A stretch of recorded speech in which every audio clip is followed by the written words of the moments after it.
ঢাকা কাকরাইলে একটা হোটেল ছিল, ওই হোটেলে আমি কিছু মেয়েদের নাচ শিখাইতাম। তুমি পীরেরে বিশ্বাস করো অথচ নিজের স্বামীরে বিশ্বাস করো না। উনি একটা চামের জুতা খুললা ওনার পায়ের থেকে আমাকে কমসে কম 20 থেকে 30টা জুতার বাড়ি দিচ্ছে। আলহামদুলিল্লাহ। বর্তমানে বয়স কত আপনার? 30+। 30+। জি ভাই। ওকে। আপনার জন্ম জেলা? জেলা নারায়ণ। বাবা কি করতো আপনার? আমরা বুঝে হয়ে দেখছি অনেক পরিশ্রমী কাজ করতো, মানে একেবারে দিন মজুর যেটাকে বলে। মজুর যেটা বলা হয়। 4টা ভাই বোন ছিলাম। আপনার পজিশন? 3 নাম্বার। আমি মাদ্রাসায় লেখাপড়া করছিলাম। আচ্ছা। তো মাদ্রাসায় ক্লাস 8-এ যখন উঠছিলাম কিছুদিন লেখাপড়া করছিলাম, তারপর মা বাবার লেখাপড়ার খরচটা চালাতে তাদের একটু কষ্ট হয়েছে, যে কারণে আমি ভাবছিলাম থাক তাদের সংসারে একটু হালটা ধরি, ওই হিসাব করে আমি লেখাপড়াটা ছেড়ে দিয়েছি। হালটা কিভাবে ধরছিলেন? আমার আব্বা যেহেতু এত বড় একটা সংসার পরিচালনা করে, দেখে আমি একটু কাজকর্ম করে আব্বাকে একটু সহযোগিতা করতে পারি কিনা। তখন আমাদের মদনপুর একটা নতুন গার্মেন্টস হয়েছে, অনন্ত গার্মেন্টস। ওকে। তো অনন্ত গার্মেন্টসে প্রথম জয়েন করলাম। তো গার্মেন্টস অবস্থায় কি মানে ছোটোবেলা থেকে একটা ইচ্ছা ছিল, এর পাশাপাশি নাচ গান ডান্স এগুলো একটা মানে একটু কালচারাল মাইন্ড যেটাকে বলে আমাদের দেশে। হ্যাঁ হ্যাঁ। তো আসলে এর পাশাপাশি ওগুলোও করতাম। ডান্সও করতেন? জি, ডান্স করতাম। আচ্ছা। আর ঢাকা কাকরাইলে একটা হোটেল ছিল, ওই হোটেলে আমি কিছু মেয়েদের নাচ শিখাইতাম। 2006 সাল থেকে ডান্সের সাথে জয়েন হয়েছি। যখন নাকি একটু বুঝতে শিখলাম, আমার বয়স যখন 20 হয়েছে, আমার মানে পার্শ্ববর্তী গ্রামে আমার এক ভাই ছিল, চাচা ছিল। জি। তো চাচাদের বাসায় আমি প্রতিদিন যাওয়া আসা করতাম। আচ্ছা। তো চাচাদের বাসায় ওই মেয়েটা বেড়াইতে আসতো। তো আমাদের চাচাতো ভাইদের মানে বেআইন লাগে, চোখে চোখ রাখি। তখন ভাবতেছি না, সেও আমাকে পছন্দ করে, আমিও তাকে পছন্দ করি। আচ্ছা। বিষয়টা মানে তার ফ্যামিলির কানে চলে গেছে। অন্য একটা ছিল মেয়েটাকে পছন্দ করতো, কে জানি ফুট করে আমার বিরুদ্ধে মানে বলেই রাব্বানি যে এখানে আসে, সেখানে একটা কারণ আছে। তো আমি আসলে প্রতিদিন এক মুহূর্ত যাইতাম শুধু তার এক নজর দেখার জন্য। এমনকি তার সাথে আমি কোনোদিন মন খুলে কথাও বলি নাই। ওই মেয়েটাকে একটা মাদ্রাসায় তাকে ভর্তি করে দিচ্ছে। তো যখন ভর্তি করে দিচ্ছে, তা আমিও ভাবতেছি যাক আমিও কাজের ফাঁকে ফাঁকে লেখাপড়াটা করব, তো মেয়েটাও লেখাপড়া চালাই যাক। এর মধ্যে কি আপনার কথা হয়েছে ওই মেয়েটার সঙ্গে আপনার? হ্যাঁ, কথা হয়েছে। কি বলছেন আপনি? কথাবার্তা হয়েছে, বলছে তুমি লেখাপড়া করে বড় হও, আমিও ইনশাল্লাহ লেখাপড়ায় নিজের পায়ে দাঁড়াই। মেয়েটা মাদ্রাসায় লেখাপড়া শুরু করে দিল। তখন থেকে আমিও মাঝে মধ্যে মেয়েটাকে সাপোর্ট করতাম আর দেখতে যাইতাম ওই মাদ্রাসায়। বলতেছে কই দেখেন, আমি দেখছি আপনি আমার সাথে কোনোদিন মন খুলে কথা বলেন নাই, কিন্তু আপনার দূর থেকে যে আমাকে অনেক ভালোবাসেন, এটা আমি সাপোর্টটা বুঝি। আর মাঝে মধ্যে যে আপনি মাদ্রাসায় এসে দেখা করেন, আমি প্রতি মুহূর্তে আমি অপেক্ষা করি আপনি কখন আসবেন। তো আমি বলছি দেখো, আমি তো কাজ করি, সবসময় আসতে পারি না, তো মাঝে মধ্যে এসে তোমাকে দেখে যাবো, তোমাকে সাপোর্ট করব। আর তোমার যদি কোনো কিছু প্রয়োজন হয় আমাকে বলবা, তোমার ফ্যামিলি যদি তোমাকে চালাইতে কোনো কষ্ট হয় তো আমাকে বলবা, আমি তোমার কিছু যদি শর্ত থাকে সেটা আমি তোমাকে দিব। তো ওদিন আমাকে বললো মাদ্রাসায়, যখন আমি তাকে দেখতে গেছি, বলে মাদ্রাসায় আসছেন, একটু কথা বলা যাবে না আমার সাথে? আমি বলছি বলো কী কথা। আমাকে কথা দিয়ে যান, আমরা যখন বড় হব, আপনি যখন বড় হবেন আমাকে কিন্তু কখনো ভুলবেন না, ঠিক আছে? তোমাকে কথা দিলাম। ওয়াদা করলেন তো? সে আমাকে ওয়াদাটা করাইছে। তো এইভাবে কিছুদিন যাওয়ার পরে হঠাৎ তাকে মাদ্রাসা থেকে তার ফ্যামিলি তাকে বাড়িতে নিয়ে গেল। তো আমি তো আমাদের পাশে গেলাম, তো মাঝে মধ্যে যাই, হাঁটতে দেখি ফিরি। একদিন আমাকে ফোন করলো, সে ফোন করলো, বলল দেখো আমার ফ্যামিলি বিয়ে দিতে চাচ্ছে, তুমি কি বলো? আমি বললাম দেখো, মা বাবা যা চায় তাই মাইনা নাও। আচ্ছা। আমি জীবনের শুরু থেকে ত্যাগ করা শিখছি। দেখো, তোমার মা বাবা একটা স্বপ্ন আছে, আমি জানি, তোমাকে দেখে শুনে একটা ভালো ফ্যামিলির কাছে তুলে দিবে। আর প্লাস আমি চাই না তোমার মা বাবার মনের ভিতরে কোনো আঘাত পাক। বিয়ে হয়ে যাওয়ার পর আমি অন্য একটা কোম্পানিতে জব নিলাম। আপনার জীবনের প্রথম লাভ এটা, রাইট? জি তো স্যার। বিয়ে হয়ে যাওয়ার পর আপনার মানে কষ্ট হচ্ছিল না, খারাপ লাগছিল না নাকি? হ্যাঁ, অনেক খারাপ লাগছিল, সবসময় দেখেই গেছি, হ্যাঁ। কোনোদিন তার হাতটা স্পর্শ করে দেখিনি। অন্য একটা কোম্পানিতে জব নেওয়ার পরে আমাকে মালিকপক্ষরা মানে ছুটিটা খুব কমে দিত। তখন আমি মানে আমার আনন্দের যে অন্য সময়গুলো আছে, ওইসব জিনিসগুলো আমি সময় দিতে পারি না। তো মাঝে মধ্যে বাড়িতে ছুটি পাইলে আসি। তো বাড়িতে আসার পরে মাঝে মধ্যে আমি আমার আত্মীয় স্বজন যারা ফুফু টুকু লাগে তাদের বাসায় বেড়াইতে যেতাম। তো হঠাৎ একদিন আমার বোন আমাকে বলে, তো ভাইয়া তুমি নাকি যে মেয়েটাকে চয়েস করছো সে মেয়েটা নাকি বিয়ে হয়ে গেছে। আমি বললি তুমি কীভাবে জানো? কয়েক সময় তার সাথে আমার বন্ধুত্ব ছিল। ভাইয়া তোমার একটা কথা বলবো। আমি বলছি বল। কয় তুমি তো কে পছন্দ কইরা জীবনে ওরে পাইলে না, আমি তোমার আমার একটা মনের কথা বলি। এটা এর কয়েকদিন পরে ঘটনাটা। আমি বলছি বল। আমি না তোমার অনেক আগের থেকে পছন্দ করি। যে মেয়েটা আপনাকে কথা বলে সে সম্পর্কে কি হয় আপনার? বোন হয়। তো মানে আপনি তো তাকে নিয়ে চিন্তাই করেন না এর আগে? জি না। এমনিতে আত্মীয় তো মাঝে মধ্যে ওদের বাসায় যাইতাম, সবসময় ছোটবেলা থেকে ওদের বাসায় যাওয়া আসা। তুমি আমারে পছন্দ করো কখন তো আমাকে বলো নাই। বলতেছে না আমি আপনাকে অনেক আগের থেকে পছন্দ করি, তো যেহেতু আপনি আমার ভাই লাগেন আমি তো সাহস করে কখনো বলতে পারি নাই। তো আপনি যদি মনে করেন আমি তো চলে যাব, তা আসেন একটা কাজ করি, আমরা চুপচাপে মানে বিয়েটা কইরা রেখে দেই, 5 বছর পর আপনার ফ্যামিলি আমাকে ওঠাই দিব, আমাদের ফ্যামিলি আপনাকে ওঠাই দিবে। বিয়ের 5 বছর পরে বিষয়টা জানাজানি হবে। তো একদিন আমার মানে ধৈর্য মানে কান্না করা শুরু করছে। বলতেছে আমার মা নাকি আমাকে বিয়ে দিয়ে দিব, আমি তো আপনাকে ছোটোবেলাতে পছন্দ করি, তো আপনি আমাকে বিয়েটা করে রাখেন। বিয়ে করার 5 বছর পরে আপনার ফ্যামিলিকে আপনি জানান, আমার ফ্যামিলিকে আমি জানাবো। তখন হঠাৎ আমি মাথায় নিলাম, আসলে জীবনে যারে সবচেয়ে বেশি পছন্দ করলাম, ভালোবাসলাম, তাকে তো বিয়ে করতে পারলাম না। ঠিক আছে, ও যতন আমাকে পছন্দ করে, ওর মনে আশাটাই পূর্ণ হোক, তারপর ও তো দেখাশোনা খারাপ না, ভালোই আলহামদুলিল্লাহ। তখন আমি বলছি ঠিক আছে, বিয়ে করার আগে আমি এই বিষয়টা আমার আব্বা মার সাথে আমি একটু বিষয়টা শেয়ার করি। আমার মার সাথে প্রথম বিষয়টা শেয়ার করছি। বলছে মা তোমরা যদি বলো ভবিষ্যতে আমি আমার ফুফাতো বোনটাকে আমি বিয়ে করব। তো আমার মা বলতেছে ঠিক আছে, তোর বাপের সাথে আমি বিষয়টা বুঝবো। হয়তোবা আমার আব্বার সাথে বিষয়টা রাত্রিবেলা শেয়ার করছে। তারপরের দিন সকালবেলা আমার আব্বা আমাকে ডাকছে, বাবা তুমি নাকি তোমার মার কিছু বলছো? আমাকে আব্বা আপনার কাছে তো বয়াত, আমি আপনার সামনে তো কখনো বসিও না, তো মাকে আপনার সব কিছু বলে হলাইছে? বাবা তোমার একটা কথা বলি, তোমার এই সবসময় মানে তোমরা যখন থেকে বুঝে রয়েছো দেখছো তো কত কষ্ট করে তোমাদের আমরা খাওয়াই পিন্তায় বড় করছি, তো আমরা চাই তুমি বিয়ে করো, ভালো একটা মেয়ে দেখা করো বা আমরা করাই, যদি বিয়ে করতে ইচ্ছে করে। তো কথা হয়েছে আত্মীয়তার ভিতরে বিয়ে করো না। আচ্ছা, আত্মীয়তার ভিতরে বিয়ে করবা, এই বন্ধনটা পরবর্তীতে ফাটল ধরবো। এখন মাঝে মধ্যে যাই তাদের বাসায়, যাইতাম আসতাম, যা আসা হইতো। তখন হঠাৎ বলতেছে আপনার যে আমি পছন্দ করি, আপনি কি আমার কথাটা রাখবেন না রাখবেন না? আমি বলছি কি কথাটা বলো? বলছি আমি আপনাকে অফার করছি, আপনি আমাকে আপাতত বিয়ে করে রাখেন, 5 বছর পর বিষয়টা জানাজানি হবে। হঠাৎ সে একদিন স্কুলে এসে আমাকে ফোন দিচ্ছে। আচ্ছা, স্কুলে এসে ফোন দিয়ে বলে চলেন কাজীর বাড়িতে যাব। আমি বলতেছি হঠাৎ কাজীর বাড়িতে যাইবা? বলতেছে হ্যাঁ কাজ আছে, কাজীর বাড়িতে যাব, প্রয়োজন আছে, চলেন।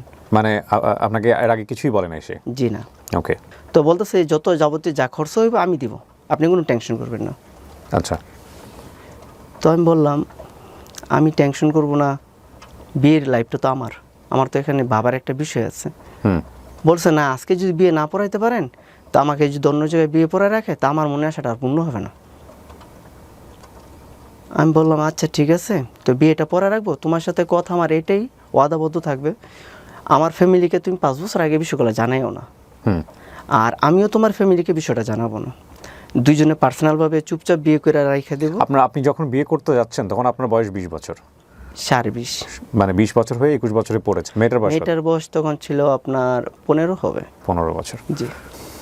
যে কাজের কাছে আমরা গেলাম, ওই আঙ্কেল বিবাহ পড়াইতে অনিচ্ছুক, মানে ইচ্ছুক না। আচ্ছা। ওই আঙ্কেল সম্পর্কে আমাদেরই আত্মীয়তার মাধ্যমে চাচা হয়। আমি বললাম চাচা আমরা যেহেতু বিয়েটা আমরা 5 বছর পরে জানাজানি করব, আপনি আপাতত বিয়েটা পরে রাখেন, পরবর্তী দিয়ে আমাদের ফ্যামিলি আত্মীয় স্বজন সবাইকে নিয়ে আমরা কাবিনও করব। তখন বলতেছে না কাবিন ছাড়া কি বিয়ে হয়, কাবিন করলে এখন থেকে করে নাও।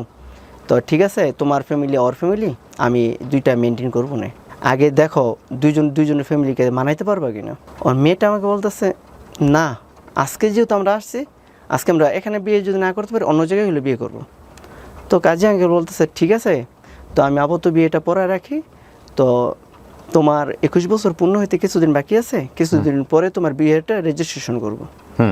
আমি বললাম আচ্ছা ঠিক আছে। তো আমাদের বিয়ের তারিখটা হচ্ছে 11 তারিখ 11 মাস 2010 সাল। বিয়ে করার পরে সে তার বাড়িতে চলে গেল, আমি আমার মতো আমার বাড়িতে চলে আসলাম।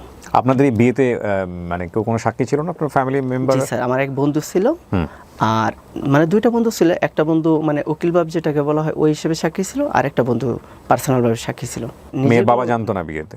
মেয়ের বাবা কিছু জানতো না, মাও কিছু জি জানতো না, না? মা বাবা, তার মা বাবা জানতো না, আমার নিজের মা বাবাও জানতো না। বিয়ে পড়ানোর 10 দিন পরেই কুরবানি ঈদ, সে আমাদের বাড়িতে চলে আসছে হঠাৎ, কোনো বলা নাই। এর আগে কি আসতো আপনার বাড়িতে? এমনি তো মাঝে মধ্যে মামার বেড়াতে বাড়িতে আসতো? বেড়াইতে আসতো। কিন্তু এই আশা কেমন ছিল, হঠাৎ করে এমনি বেড়াতে আসছে? হঠাৎ করে বেড়াইতে আসছে, কিন্তু সাইড ব্যাগে করে 2 সিট জামা নিয়ে আসছে। আচ্ছা। তো আমি বলতেছি, তুমি যে জামা নিয়ে আসছো, তো হঠাৎ ঈদের দিন জামা নিয়ে আসছো কেন, আমাদের বাসায় কি থাকবা নাকি?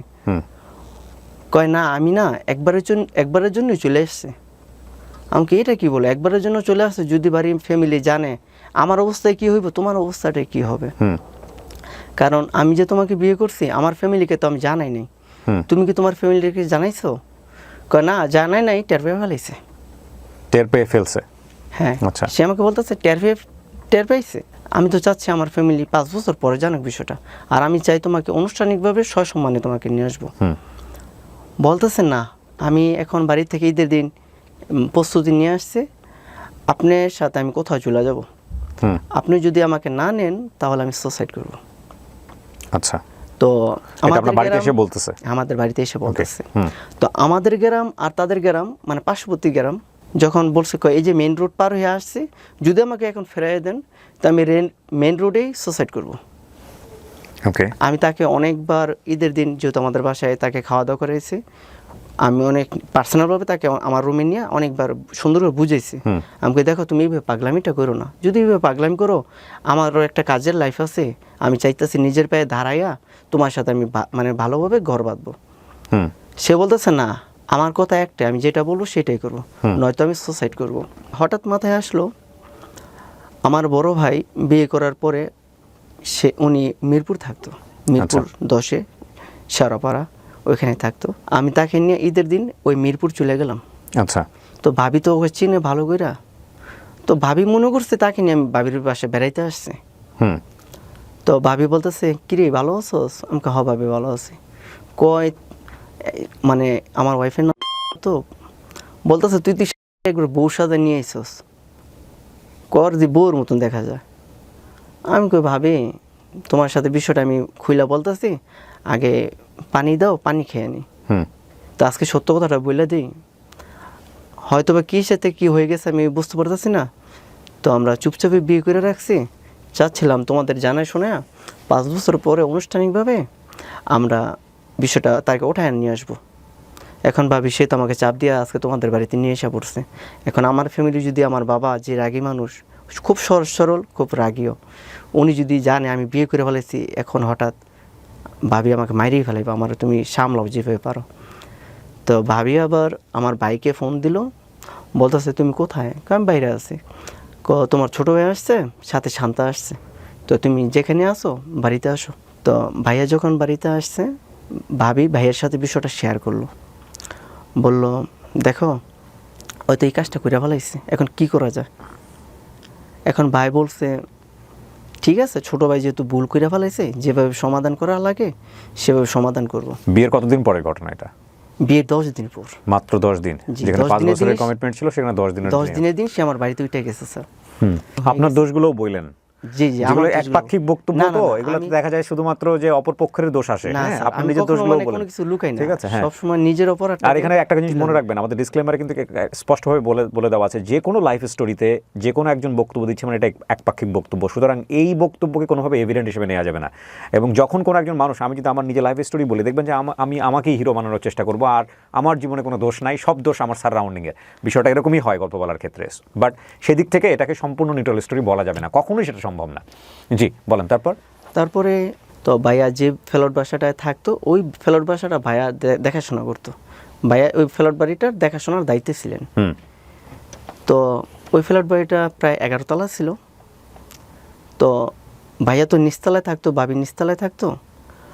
ঠিক মাগরিব সময় সে ছাদে যেয়ে উঠছে। তো ভাবি বলতেছে, যেহেতু বিয়ে করছো নতুন বউ, এই মাগরিবের সময় তার ছাদে থেকে নামাও, আর ছাদে যেহেতু বাউন্ডারি নাই, হঠাৎ যদি মাগরিবের সময় পুরো টুরে যায় বিপদ হবে, তার মাগরিবের সময় তার ছাদে থেকে নামাও। এখন তাকে আমি বললাম, তুমি ছাদে থেকে নেমে আসো। বলতেছে যতক্ষণ আমার মনে চাইবো ততক্ষণ আমি সাথে থাকবো, তোমারটা তুমি নিচে যাই বসে থাকো। মানে আপনি এমন কি বলছেন যে সে ছাদে উঠে গেছে? না, কিছু বলা রাগারাগি কিছু হয় না? জি না, কোনো রাগারাগি হয় না। তারপর তখন আমি মানে মনে মনে একটা জিনিস ভাবতেছি, আজকে তার আমার প্রথম সাক্ষাৎকার, সে আজকে প্রথম দিনে আমার সাথে তেরামি করতেছে, মানে আমার ভিতরে কেমন জানি খুব কষ্ট লাগতেছে। তখন মানে ওরে বারবার বুঝিতেছি, প্লিজ চলে আসো, নিচে আসো, যদি তোমার কিছু কষ্ট থাকে বা কোনো কিছু বলার থাকে ভাবির সামনে এসে বলো, বা আমার যদি কোনো ভুল ভ্রান্তি থাকে তুমি ভাবির সামনে এসে বলো।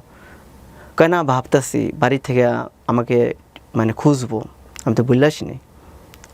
আমাকে ঠিক আছে, বাড়িতে আমি ভাবির সামনে যাই, ভাবিরে দিয়ে আমি তোমাদের বাড়িতে ফোন দেওয়া হইতেছি তোমার যাতে না খুঁজে।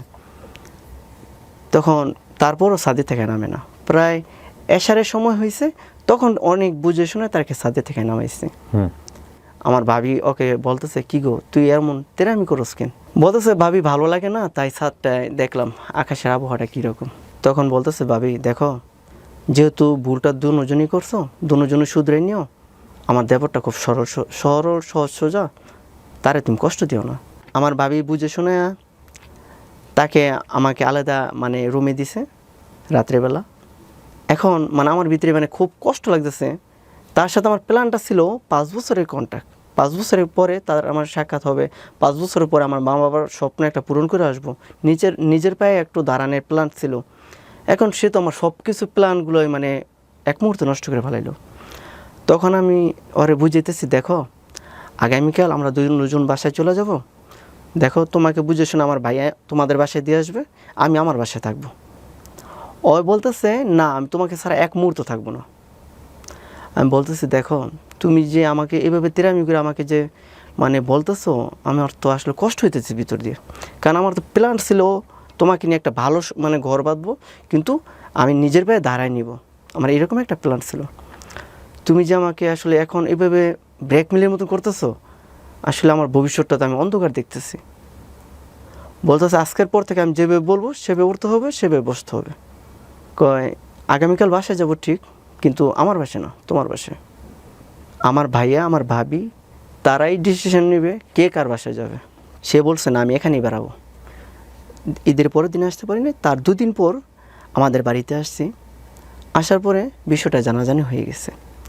তো আমার আব্বা মানে এত বড় একটা কষ্ট মনের ভিতরে নিয়েছে, বলছে, তোরে বাবা আমি এত আদর করি ছোটোবেলা থেকে, তুই আমার মনটা এমনভাবে ভাঙছস, তারপর দোয়া করি তুই সুখে থাক, কিন্তু আমার একটা স্বপ্ন ছিল তোরে নিয়ে, আপাতত মেয়ে বাসায় যাইতে বল, বিষয়টা আমরা মুরব্বীরা বইসা দেখতেছি।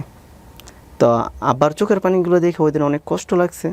ওই মেয়েটা আমাদের বাড়ি থেকে তারপরও যাইতে রাজি না, বলতেছে না এখন যদি আমি আমাদের বাড়িতে যাই আমাদের ফ্যামিলি, আমার মা আমাকে মারধর করবো। আমি বলছি, দেখো আমার বাবা মা এনবিতে মাইনা নেয় না, আমার ভাইয়া ভাবি বুঝে শুনে অনেক কষ্টের পরে তাদেরকে একটু আয়াতে আনছে। আমার বাবার চোখের পানিগুলো তো তুমি আজকে দেখছো, আমার বাবা আমার চোখের সামনে জীবনও চোখের পানি ফালায় নেই, তো তুমি প্লিজ বাসায় যাও। অনেক বুঝে শোনানোর পরে বাসায় গেছে, কিছুদিন পরে তাকে ওঠাই দেবে, মানে একটা ছোটো অনুষ্ঠান করে তাকে আমার কাছে ওঠাই দেবে। ওঠাই দেওয়ার কিছুদিন আগে সে আবার আমার বাসায় চলে আসছে। সে বলতেছে, কয় না আমাদের ফ্যামিলির কোনো অনুষ্ঠান করার দরকার নেই, খরচপাতি করার দরকার নেই, আমি এমনিতেই তোমার বাসায় চলে এসে পড়ছি। আমি বলছি, দেখো তুমি তো নিয়মকানুনগুলো ভঙ্গ করতেছো, এটা সুন্দর হয় না। 2 জনের বাসায় অনুষ্ঠান হবে, আমি বরযাত্রী সাজ্জা তোমার নিয়ে আসবো, সুন্দর একটা আনুষ্ঠানিকভাবে ওঠাই দিব। সে আর অনুষ্ঠানটা করতে দিল না আমাদের। 2 দিন পর যখন বাসায় আইসা পড়ে, আমার আব্বা মা বলছে, ঠিক আছে ওর কথাই সবসময় থাক। তো 2-3 মাস পর সে প্রেগনেন্ট হলো। যখন বাচ্চা হয়েছে তো তার সাথে আমার একটা প্ল্যান ছিল, আমি দিনের রাস্তায় একটা চিল্লা দিতে যাব। যখন নাকি আমি 48 দিন পার কইরা আমি আমার বাড়িতে ফিরলাম, তখন স্যার হঠাৎ মানে আমি চিল্লা যাওয়ার আগে যেরকম একটা সুন্দর ভালো ব্যবহার দেখছি, হঠাৎ মানে দেখি তার মানে একটা রং ব্যবহার চলে আসছে তার ভিতরে, ব্যবহারটা চেঞ্জ হয়ে গেছে। যখন আমি বাড়িতে আসছি তাকে আমি বলতেছি, দেখো তুমি তো অনেক সুন্দর করে আমার সাথে কথা বলতা, এখন হঠাৎ ব্যবহারটা এভাবে রং করতেছো কেন? কই দেখেন মনে কিছু নিয়েন না, আপনি তো চিল্লে যান নাই, আপনি বিয়ে করে অন্য জায়গায় যে সময় কাটাইছেন এটা আমি জানি। সন্দেহ করেছে আপনাকে? একটা সন্দেহ করেছে। আমি কই দেখো আমি তো আমাদের দেশের মানুষের সাথে সবার সাথে চিল্লে গেছি, আমাদের অনেক ব্যবসায়ীদের সাথে চিল্লে গেছি। তো তুমি এক কাজ করো, সব ব্যবসায়ীদের জিজ্ঞেস করো, মুরব্বীদের জিজ্ঞেস করো, একটু যাচাই বাছাই করো আমি গেছি কিনা, বা আল্লাহ রাস্তা থেকে আইসা তো কেউ মিথ্যা কথা বলে না। আমি সত্যিই চিল্লে গেছিলাম। অগবাড়িতে একটা বন্ড পীর ছিল, ওই বন্ড পীরটারে আমি বলছিলাম চলেন মুরব্বী নামাজ পড়বেন।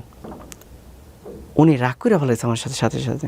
আমি যখন বলছি চলেন নামাজে যাবেন, উনি আমাকে বলতেছে নামাজ পড়লে গেলে সব হয়, শুয়ে শুয়ে জিকির করে জুমার নামাজে তো বেশি সব পাওয়া যায়। আমি কি কথাটা আপনি একদমই রং বলছেন, জুমার নামাজ বিতর্ক হয়েছে তার সঙ্গে আপনার। হ্যাঁ, তারপর দিয়ে কথা তর্ক বিতর্কের পরে তুমি যে বিয়ে করে আসছো আমার সাথে তর্ক বিতর্ক করতেছে। আমি বিষয়টা জানি, আমাকে পীরে সব দেখছি এগুলা। এই পীর সেই পীর? জি। ওকে। তুমি পীরের বিশ্বাস করো অথচ নিজের স্বামীরে বিশ্বাস করো না, আপনি আমার বাসা থেকে চলে যান। তখন জামাত থেকে আসছে তো 2-1 দিন পর পর শুধু খালি বাচ্চাটা দেখতে মনে চায়, যেহেতু আমার ছেলে। বাচ্চা তখন কোথায়? আমার ওয়াইফের দ্বারে। আমার ওয়াইফ তখন শ্বশুরবাড়িতে, বাচ্চা হওয়ার পরে শ্বশুরবাড়িতে ছিল। যখনই মনে চাই তো বাচ্চাটা দেখতে যেতাম, তখনই আমার সাথে খারাপ ব্যবহার করে। আমাদের পীরে স্বপ্নে দেখছে। আমাকে কী স্বপ্নে দেখছে তোমাদের পীরে? আমাদের পীরে স্বপ্নে দেখছে আমার এই বাতে এই কাপড়ে দিন যাবে না, আপনি এক কাজ করেন, আপনার রাস্তা আপনি দেখেন, আমার রাস্তা আমি দেখব। আমাকে শোনো, তুমি যে পীরের কথাটা বিশ্বাস করলা, পীরে কি এরকম স্বপ্ন দেখে এত ভালো পীর এটা পারে না তোমার আমার সম্পর্কটা আরও গভীর করে জোড়াই দিতে, সেটা পারে না। তখন আমাদের গার্জেনকে দিয়ে চাচ্ছি তাকে আমাদের বাড়িতে নিয়ে আসা পড়ার জন্য। আমি বলছি না, ওইখানে তো আমার ওয়াইফ থাকলে তো দেখা যায় দিনের পর দিন চেঞ্জ হয়ে যাচ্ছে, সে আসবে না। গার্জেন 1বার 2বার 3বারের মাথায় যেয়ে তাকে অনেক বুঝে শোনা আমাদের বাড়িতে নিয়ে আসছে। প্রতি রাতে আমার একটা কথাই খালি কানের ভিতরে আওয়াজ করে, আসলে না তোমার সাথে না আমার সংসার টিকবে না। আগে যদি তার সময় একটু কম দিতাম, তখন থেকে আমি সময় তার বেশি দিতাম। আমার বাচ্চা হওয়ার পর থেকে তুমি যা চাইবে তুমি তাই পাবে, তুমি বাচ্চাটার মুখের দিকে তাকায় সংসারটা যাতে না ভাঙে ওই দিকে একটু খেয়াল রাখো প্লিজ। পীরে যে স্বপ্ন দেখছি, আমাদের ফ্যামিলিতে সবাই পীরেকে খুব মানে, আর পীরের কথাটা আমাদের ফ্যামিলি কেউ ফালাইতে পারবো না। সে আমার সাথে যখন কথাগুলো শেয়ার করতো, তখন আমি বলছি দেখো, এই যে একটা মাসুম বাচ্চার দিকে তাকাও, তুমিও স্বামী পাইবা, আমিও ওয়াইফ পাবো, কিন্তু এই বাচ্চাটা যখন এতিম হয়ে যাবে, তখন এই বাচ্চাটার মধ্যে মাথায় হাত বোলানোর মতন মা থাকবে না, বাবাও থাকবে না। সপ্তাহে 2 দিন আমাদের বাসায় থাকলে 4 দিনই ওদের বাসায় থাকে। আমি 2 দিন পর বাচ্চাটা দেখতে যেতাম। ভাই এত খারাপ ব্যবহার করতো, যেগুলো আসলে একটা পুরুষ হিসেবে একটা স্ত্রীর কাছে কখনই আশা করে না। যখনই যাইতাম তখনই চোখের পানিগুলো ফালাই আসতাম, বলতাম দেখো আমার এমন একটা মাসুম বাচ্চার সামনে তুমি আমার এইভাবে গালাগালি করো, কথাবার্তা বলো। একদিন তার ফ্যামিলিকে জানালাম, দেখেন আম্মা আপনার মেয়ে আমার সাথে কীভাবে খারাপ ব্যবহারগুলো করে। কমই করে, বলতেছে তোমারে যাইতে বলছে। ভাষা হয়েছে আমাদেরই সম্পর্কে, আত্মীয়তার ভিতরে আমার এক চাচু লাগে, উনি একটু প্রভাবশীল মানুষ, আপনাকে যেতে বলছে, আপনার স্ত্রী বলেছে? আমার স্ত্রী বলছে। এখন আমার স্ত্রী যে আমার বিরুদ্ধে যে সে যে ওখানে নালিশ করে আসছে সেটা আমি জানি না। বললাম কাকা আপনি নাকি আমাকে ডাকছেন? বলতেছে হ্যাঁ তোমার ওয়াইফ তো অভিযোগ দিয়ে গেছে, তুমি নাকি তাকে খুব টর্চার করো। আমি বলছি না কাকা, এটা তো মিথ্যা অভিযোগ দিয়ে গেছে। ঠিক আছে, তোমার আব্বা আম্মুরে আর ওর আব্বা আম্মুরে দুজন রে, তোমাদের ফ্যামিলি মুরব্বীদেরকে একান্ন করে আমাকে ডাকবা। তখন ডাইকা সব জিজ্ঞেস করছে, তোমার মেয়েরা নাকি খুব টর্চারিং করে, তো ওর মেয়ে তো আমার কাছে এসে বিস্তার দিয়ে গেছে, এখন কোনটা সত্য মিথ্যা এই জিনিসটা যাচাই করার জন্য তোমাদের দোনো পক্ষকে ডাকা হয়েছে। চাচু অনেক ভালো, তো আমাকে ডাক দিয়ে বলতেছে এই নাও তোমাকে দিলাম 5,000, মেয়েকে দিলাম 5,000, এই যে আমি আজকে বিচার করলাম, উভয় পক্ষ 2জনকে 10,000 টাকা দিলাম, 2 ফ্যামিলি 2জনকে দাওয়াত করে আইন না, দোনো ফ্যামিলি খাওয়া দাওয়া করে সুন্দরভাবে মিলমিশভাবে খুব সুন্দরভাবে চলবা। তো চাচুর বিচারগুলো খুব সুন্দর। তখন আমরা দোনো ফ্যামিলিকে দাওয়াত করে আবার খাওয়াইলাম।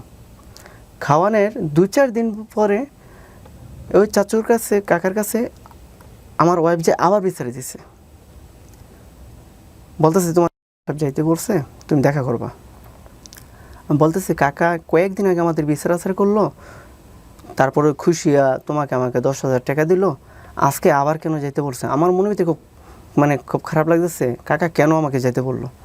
সে উল্টাপাল্টা কী বললে আসলো কাকার কাছে যায়। আমি যখন কাকার বাসায় গেছি, দেখি উনি একটু বিজি কাজ করতেছে উনি বাসায়। বললাম কাকা আপনি নাকি আমাকে আসতে বলছেন? তো ওনার সামনে যখন আমি যা দাঁড়াইছি, উনি একটা চামের জুতা খুললা ওনার পায়ের থেকে আমাকে কমসে কম 20 থেকে 30টা জুতার বাড়ি দিচ্ছে, কোনো জিজ্ঞেস করলো না। আমি না মানে জুতার বাড়িগুলো খাইয়া মানে অকর্মা ঠকেই গেলাম সবার সামনে, মানে ওনার বাড়ির ফ্যামিলি মেম্বারদের সামনে, সবার সামনে যখন জুতা দিয়ে বাইরে এলো না, আমি মানে আশ্চর্য গেলাম। বললাম কাকা আপনি তো আমার অনেক আদর করেন ছোটোবেলার থেকে, ডাক খোঁজ দেন, কাকা আপনি আমার মারলেন কারণটা কি? কয়েকদিন আগে তোর বিচার আচার করে তোকে 10,000 টাকা দিলাম, দোনো পক্ষের দাওয়াত করে খাওয়াবি, আবার ওয়াইফরে কেন কষ্ট দিস? তখন আমি বলছি কাকা আপনি যে আমার জুতা দিয়ে এতগুলো বাড়ি দিচ্ছেন, আমার মনের ভিতরে কাকা কোনো কষ্ট নেই, কিন্তু আমার একটা কষ্ট কাকা, আমার জানতে ইচ্ছে করতেছে কেন আমারে মারছেন। তখন বলতেছে তোর ওয়াইফ নাকি তুই খাওয়া পিন্তার কষ্ট দিস, এই অভিযোগটা আমার কানে দিয়ে গেছে। আমি বলছিলাম কাকা আপনি উভয় পক্ষ দুজন থেকে যাচাই করে তারপর বাড়িটা দিলে আমার গায়ে লাগলে না।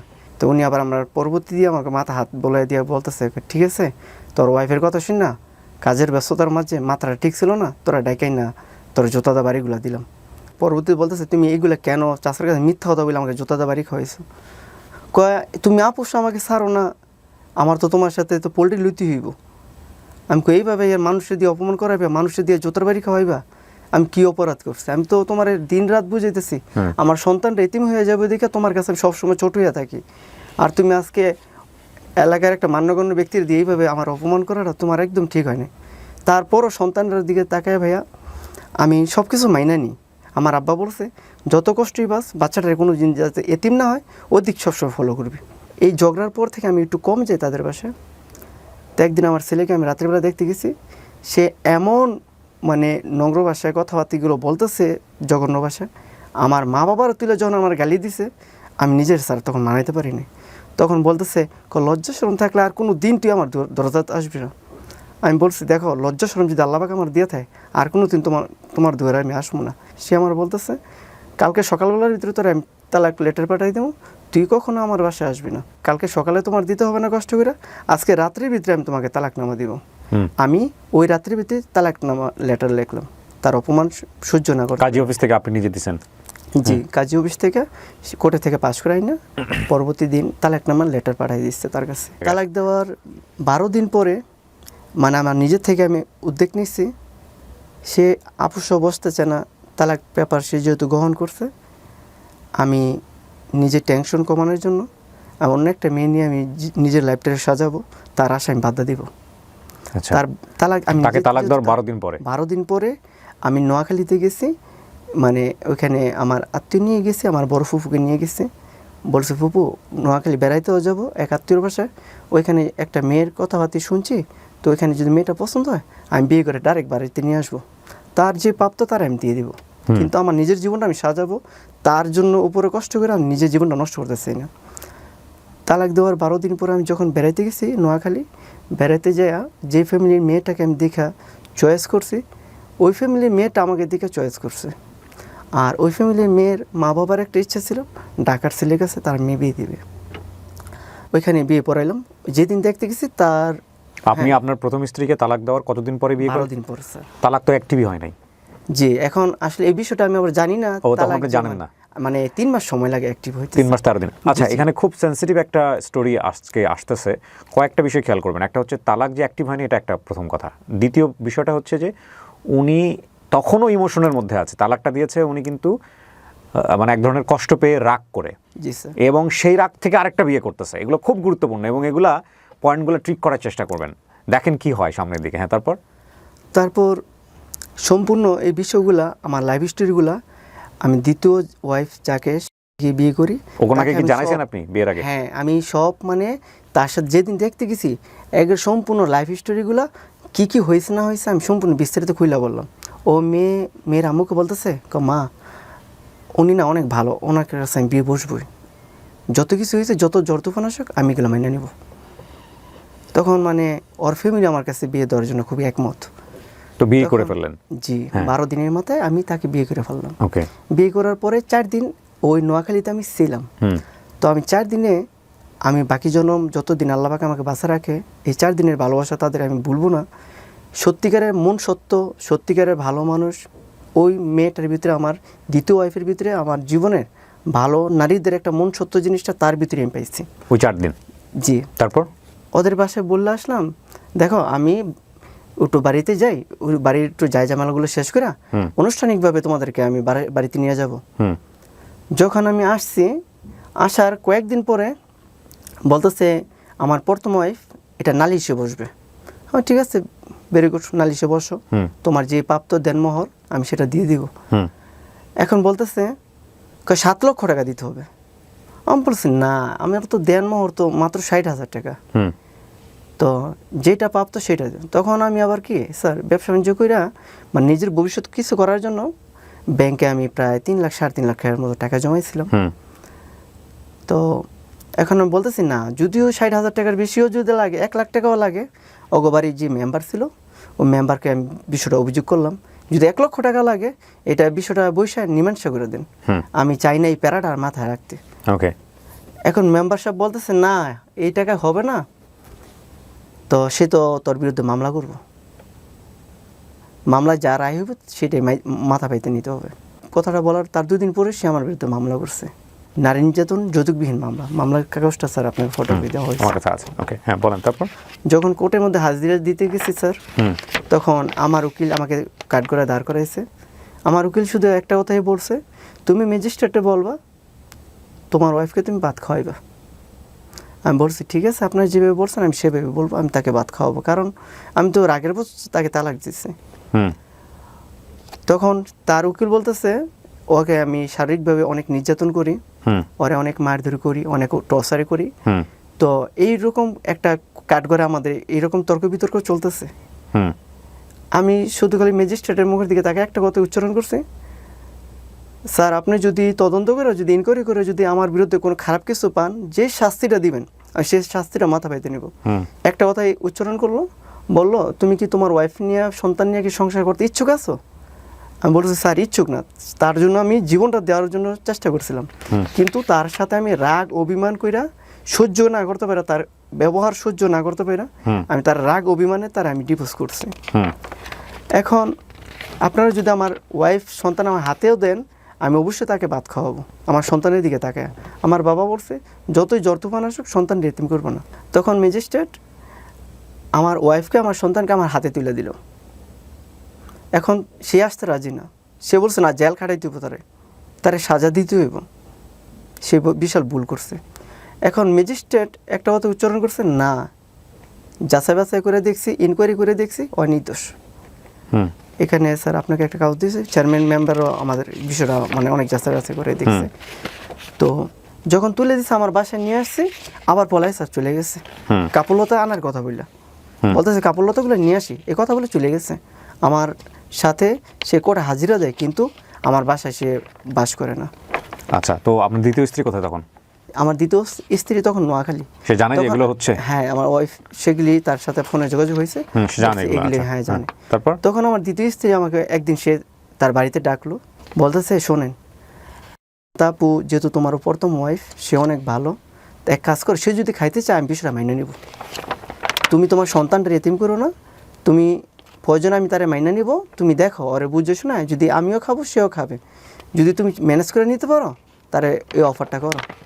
তখন আমি শান্তাকে আমার প্রথম ওয়াইফকে তারে অফার করলাম, দেখো যাই দুইজনের ভিতরে হয়েছে, দেখো প্রথম জন দ্বিতীয় ওয়াইফ যেহেতু বলতেছে, প্রথম ওয়াইফ রাজি না, বলছে না আমি রাজি না, আমারে টাকা দিয়ে দাও আমি কেটে যাবো 7 লাখ। তখন আমি বলছি না, আমি মামলায় যেহেতু খাইয়া ফেলাইছি, তোমার সাথে আর আপোষ এইবার যাইতে রাজি না, কোর্ট থেকে যেটা রায় হবে আমি সেটাই মাথা পাইতে নিব। তো যতবারই হাজিরা দিই ম্যাজিস্ট্রেট আমার সন্তান আমার ওয়াইফ আমার হাতে তুলে দেয়। যেদিন তৃতীয় হাজিরার সময় আমার হাতে তুলে দিছে, কোর্টের ভিতরে সে আমার গায়ে হাত তুলে হয়েছে।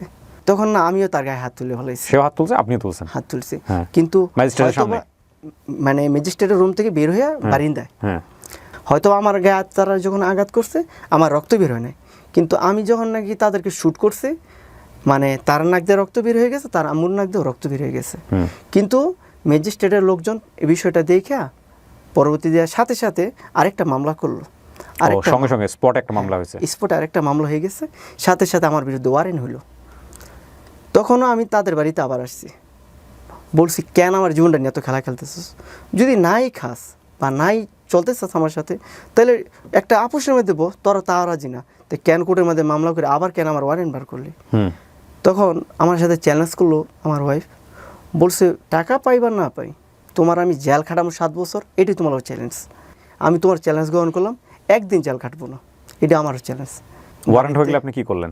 তখন আমার বাড়িতেই আমি বাস করতেছি। আচ্ছা, ওয়ারেন্ট হলো তো আপনাকে সাথে সাথে ওয়ারেন্ট হলো তো সাথে সাথে অ্যারেস্ট করে নেই। আচ্ছা, পুলিশ যখন আমাদের বাড়িতে আসছে তখন হয়তো আমি বাড়ির বাইরে ছিলাম, আমাকে পায় নাই, ওই দিন চলে গেছে। তারপরের দিন শুক্রবার দিন যখন সকাল সময় আমার আব্বা দোকানে গেছে, তখন আব্বা আর আমি দুইজনে মিলে মতি দোকান চালাই। দুপুরবেলা জুমার নামাজ পড়ে আসছে, উনি খাওয়া দাওয়া করবে। তো ওই সময় পুলিশ আইসা মানে আমার আব্বার এই মামাতো ভাই সাথে আসছে, আমার আব্বাকে দৌড়াই দেওয়ার জন্য পুলিশের কাছে। তো মামলার আসামি আপনার বাবাও ছিল? আমার বাবা। মানে ওখানে হাতাহাতি আপনিও করছেন, আপনার বাবাও করছে? না, ওনারা এখন হাতাহাতি করেন। আমার আব্বার কথা হয়েছে, ঠিক আছে আমি খানাটা খাইতে বসি, খানাটা খাই, আমার যে মামা শ্বশুর সম্পর্কে আমার এই আব্বার ভাই হয়, বলছে না খানা খাওয়ার কোনো সময় দেওয়া যাবে না। তখন পুলিশ সাথে সাথে অ্যারেস্ট করে আমার আব্বাকে ওই দিন রাত্রে, ওই সময় আপনি কই ছিলেন? টাইমে ওই দিন আমি বাসায়। আচ্ছা, যখন নাকি আমার বাবা দোকানে, মানে দোকান থেকে আমাদের বাসা 4। ও আচ্ছা আচ্ছা, আপনার বাবা কোথায় ছিল? আমার বাবা দোকানে ছিল। আর দোকান থেকে অ্যারেস্ট করছে? জি, দোকান থেকে অ্যারেস্ট করছে। আর আপনি তখন বাসা থেকে খবর পেয়ে পালিয়ে গেছেন? আমি বাসা থেকে মানে খবর পেয়ে পাশের বাসায় ছিলাম। এখানে একটা বিষয় আমি বারবার বলি আপনাদেরকে, আমি আবারও বলছি, এটা একপাক্ষিক বক্তব্য। যাকে নিয়ে যেভাবে বক্তব্য দেওয়া হচ্ছে সেই ব্যক্তি যদি এখানে উপস্থিত থাকতেন তাহলে অবশ্যই বক্তব্য অন্যরকম হতো। সুতরাং একপাক্ষিক বক্তব্যকে কোনোভাবে এভিডেন্স হিসেবে নেওয়া যাবে না। আর এই জন্যেই আমরা উনি যাকে নিয়ে বক্তব্য দিচ্ছেন তার পরিচয় সমস্ত কিছু আমরা এখানে গোপন করছি। আমাদের এখানে মূল টার্গেটটা কি? আমাদের এখানে মূল টার্গেটটা হচ্ছে ওনাকে জাজমেন্টে নেয় না, ওনার জীবনে যে ঘটনাগুলো ঘটেছে সেখান থেকে যদি সেলফ লার্নিং মানে নিজেদের শেখার কোনো কিছু বিষয় থাকে সেই বিষয়টাকে আমরা ফাইন্ড আউট করব। সুতরাং এই বক্তব্য বা এই স্টোরি কোনোভাবেই জাস্টিফিকেশনে নেওয়ার সুযোগ নাই। উনি যেটা বলতেছে সেটা 100% সত্য, সেটা আমরা দাবিও করছি না। তখন আমি জানতে পারলাম আমার আব্বাকে দোকান থেকে ধরে নিয়ে গেছে।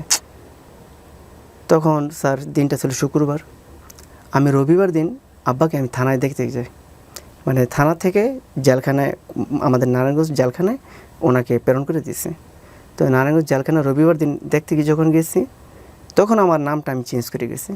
তো আমার নাম রাব্বানীর রহমান আকাশ, আমি শুধু আকাশ নামে পরিচয় গেছি। তো আব্বা যখন দেখছি জেলখানায়, আমার আব্বার শুধু খালি চোখের পানিগুলো আমি দেখছি। আমি বলছি আব্বা যত টাকা লাগে আমি কালকের ভিতরে আপনার জামিন দেবো, আপনি চোখের পানি ফেলেন না। বলতেছে কয় আসলে তুই তো অনেক ভালোবাসার মানুষ রে, আসলে তুই কেন আমার দেখতে আসছিস? পুলিশ তো তোরে পাইলে এখন তোরে হাজতে বইরা তোরে অনেক মায়ের দূর করবো, তুই এখন তাড়াতাড়ি বলা। বাবা চাচা উকিল দিরা রবিবার দিন আমার বাবারে জামিন দেওয়াইলাম। সোমবার দিন কোর্টে আমাদের হাজিরা। সোমবার দিন যখন কোর্টে গেলাম আমিও হাজির হয়েছি। আমার উকিল বলছে তোমার হাজির হইতে হবে, ভাগ্যে যদি জেল থাকে জেল হবে, আর যদি ভাগ্যে যদি ভালো কিছু থাকে তো ম্যাজিস্ট্রেটই বুঝবে কী হয়েছে না হয়েছে। বলছে আজকের পরে যাতে কোর্টের ভিতরে দ্বিতীয় মানে বাকি হাজিরার সময় যাতে কোনো দুইজনের ভিতরে অমিল না দেখে। এখন তারা নিয়ে আসতে বাসায় আসবো, সে আর বাসায় আসলো, সিএনজি থেকে নেমে তাদের বাসায় সে চলে গেল।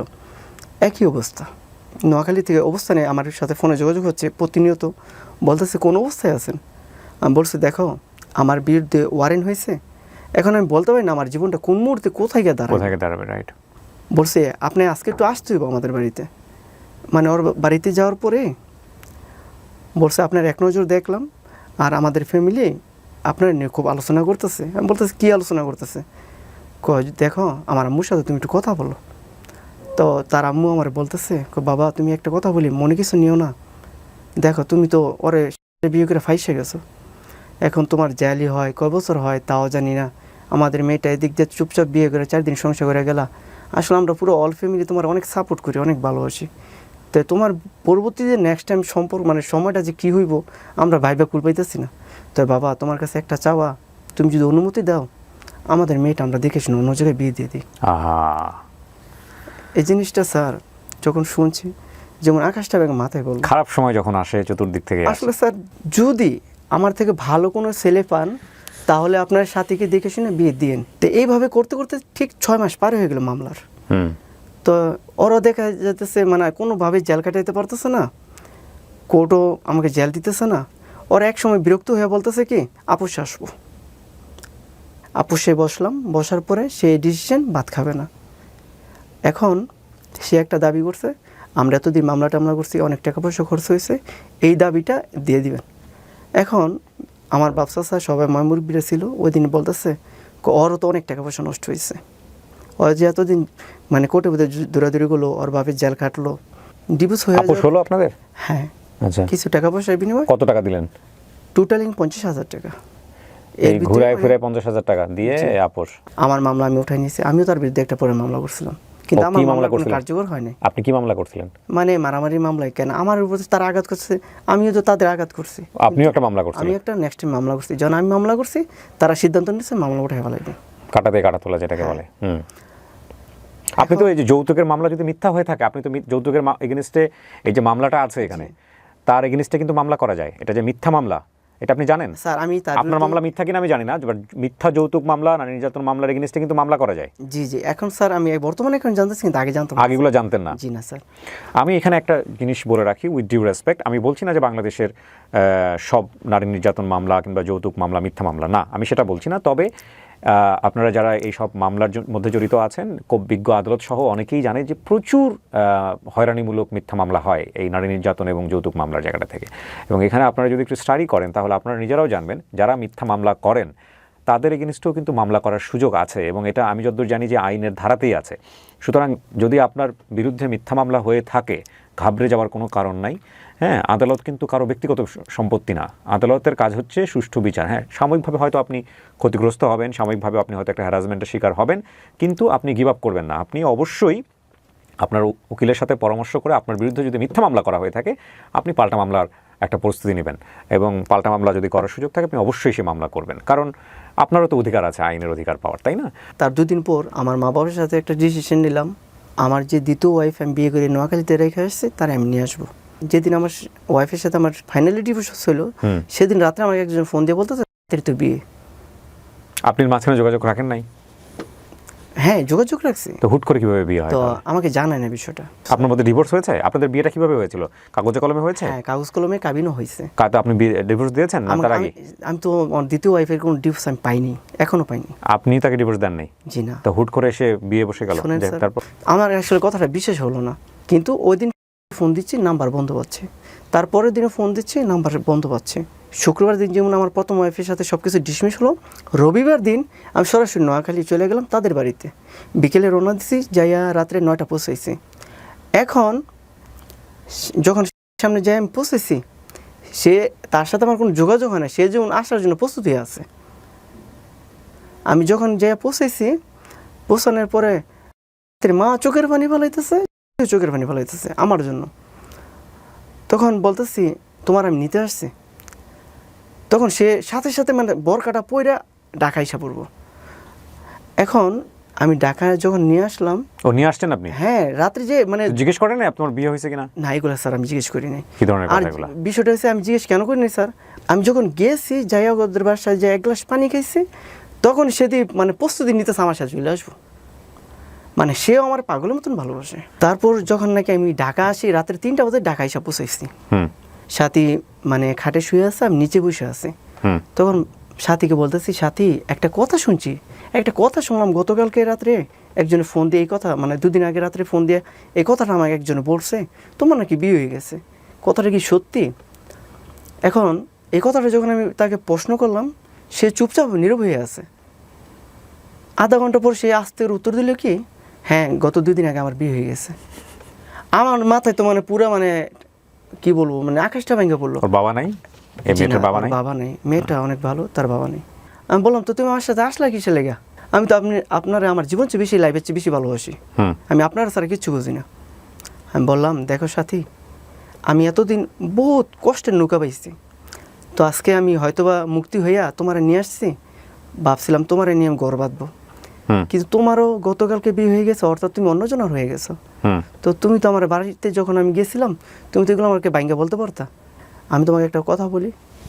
সাথী বলতেছে বলেন। আমাকে দেখো, আমি এমন একটা ছেলে, আমি চাই না অন্য একটা ছেলে তোমাকে দ্বিতীয় 2 দিন আগে বিয়ে করছে তার লাইফটা নষ্ট হোক, কারণ সে তো নির্দোষ। হয়তো সে আমার জীবনের কাহিনী কিছুই জানে না, সে তো তোমাকে ভালো জেনে বিয়ে করছে। তো তুমি যদি আমার সত্যিকারের সাথে অনেক ভালোবাসা থাকো, আমি এখন এই মুহূর্তে তোমাকে গাড়িতে উঠাই দেবো, তুমি বাড়িতে যাইবা। যদি তোমার কেউ প্রশ্ন করে রাত্রে কোথায় গেছিলা, তো তোমার যেহেতু নারায়ণগঞ্জ মামা বাড়ি আছে, তো তুমি বলবা আমি নারায়ণগঞ্জ আমার মামা বাড়িতে গেছি। তো আমার রিকোয়েস্ট একটাই তোমার উপরে, তুমি যদি সত্যিকারে আমার ভালোবাসো তো আমার কথাটা তুমি রাখো। আপনি যেগুলো বলতেছেন এগুলো কিন্তু সোশ্যাল মিডিয়াতে যাবে, জি স্যার, লক্ষ লক্ষ মানুষ দেখবে। 100% উল্টাপাল্টা মিথ্যা কথা বলে কিন্তু আপনার জীবন নাজেহাল হয়ে যাবে স্যার, এগুলো 100% সত্যি। ওকে, তারপর ভদ্রমহিলা কি করছে, চলে গেছে? না স্যার, তখন সে খালি চোখের পানি ফেলাইতেছে। গেছে কিনা শেষ পর্যন্ত এটা বলেন? হ্যাঁ গেছে। ওকে, আচ্ছা। সকালবেলা আমি তাকে গাড়ি তুলে দিয়েছি, সে চলে গেছে। তো যাবার সময় বলতেছে আমাকে কি ম্যানেজ করে রাখা যায় না? আমি বলছি না, আমি চাই না আমার ভাগ্যটা হ্যান বেতো খারাপ, হ্যান বেতো খারাপ, আমি চাই না অন্য একটা ছেলের ভাগ্য নষ্ট হোক। না, আপনি তো এটা হলো না, তো আপনার ভাগ্য অন্য ছেলের ভাগ্য, অন্য ছেলে তো বিয়েই হয়নি আইন মতো, বিধান মতো। এখন স্যার আমি তাকে বলছিলাম আপনি এখানে অতি মানে সিনেমাটিক নায়ক হয়ে গেছেন, হিরো হয়ে গেছেন। বিষয়টা হচ্ছে স্যার, আমি বলছি তুমি যে আমাকে মানে অন্য ছেলের কাছে বিয়ে বলছো, আমাকে ডিভোর্স করছো? বলছো হ্যাঁ, শুক্রবার দিন কোর্টে আমাদের বিয়ে হয়েছে, তো আপনাকে কোর্টের মাধ্যমে আমি ডিভোর্স করে পরে বিয়ে বসছে। কদিন আগে বিয়ে ডিভোর্স করতে সে? মানে ডিভোর্সে কদিন পরে বিয়ে করছে? ও ডিভোর্স করে সাথে মাধ্যমে আমাকে সাথে সাথে ডিভোর্স করে সে নাকি অন্য ছেলের সাথে সাথে না, এটা তো ডিভোর্স হয় না। সাথে সাথে ডিভোর্স করে একজনের কাছ থেকে ডিভোর্স দিলে তার ডিভোর্স লেটার আমি পাই, সেটা বড় কথা নাই। কথা হচ্ছে যে ডিভোর্স হলে এক পক্ষ থেকে, যে কোনো একজন পক্ষ থেকে ডিভোর্স হলে এটা টাইম আছে, টাইম ফ্রেম আছে। সেই টাইম ফ্রেম না যাওয়া পর্যন্ত, এটা আমাদের ধর্মেও আছে, না যাওয়া পর্যন্ত এটা ডিভোর্স অ্যাক্টিভ হয় না। তার মানে ডিভোর্স হয় না এটা। আর যে ছেলেটা বিয়ে করছে তারও বিয়ে হয় নাই। তো এখন স্যার আপনারা জানেন তো আমাদের ক্রিকেটার নাসির কিন্তু একটা বড় সমস্যায় পড়েছে। আমরা জানি না এটার সত্য না মিথ্যা, সেটা তো কোর্ট বলবে। ক্রিকেটার নাসির কিন্তু এরকম একটা সমস্যায় পড়েছে, এরকম ফিলই করতেছে। তো আমি স্যার ভাইয়া বিষয়টা মানে ওর কাছ থেকে যখন শুনছি, যাক আপনি ওকে বিদায় দিয়েছেন, চলে গেছে? চলে গেছে। হ্যাঁ, পরের দিন সকালবেলা আমি গাড়ি তুলে দিয়ে সে সাথে সাথে বাড়ি চলে গেছে। তার সাথে আমি যোগাযোগটা অ্যাকচুয়ালি বন্ধ করে দিলাম। তো আমি বললাম আমি তো ডিভোর্স লেটার পাইনি। বলছে সম্ভবত পেয়ে যাবেন। তো আজকে দীর্ঘ 12 বছর হয়ে গেছে, এখনও পাইনি। এগুলো টেনশনে অনেকটা অসুস্থ হয়ে পড়ছে। অসুস্থ হওয়ার পরে 6 মাস পর ভাবতেছি একটা দুর্ঘটনা, অ্যাক্সিডেন্ট হয়ে গেছে, নিজের লাইফটাকে কোনোভাবেই নষ্ট না করে দেখি ভালো একটা মেয়ে পাই কিনা, বিয়ে শাদী করে নিজের জীবনটা নিজে সাজিয়ে নিব। তখন বয়স কত আপনার? তখন স্যার বয়স আমার 23। জি স্যার। এই 20 বছরের মধ্যে দুইটা বিয়ে হলো, একটা বাচ্চা হলো, তাড়াতাড়ি আবার বিয়ে করা দরকার কি? আজ যাই হোক, হ্যাঁ 23 বছর 24। আচ্ছা, আপনি ভাবতেছেন, ঠিক আছে, ইভালুয়েট করা দরকার নেই। হ্যাঁ, তারপর কি হলো?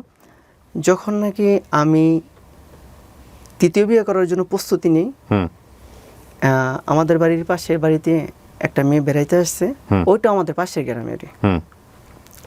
তো ওই মেয়েটা আমার প্রথম ওয়াইফের সাথে সে লেখাপড়া করছে। সে আমার প্রথম ওয়াইফের বিরুদ্ধে সবকিছু জানে। তার নাম হয়েছে।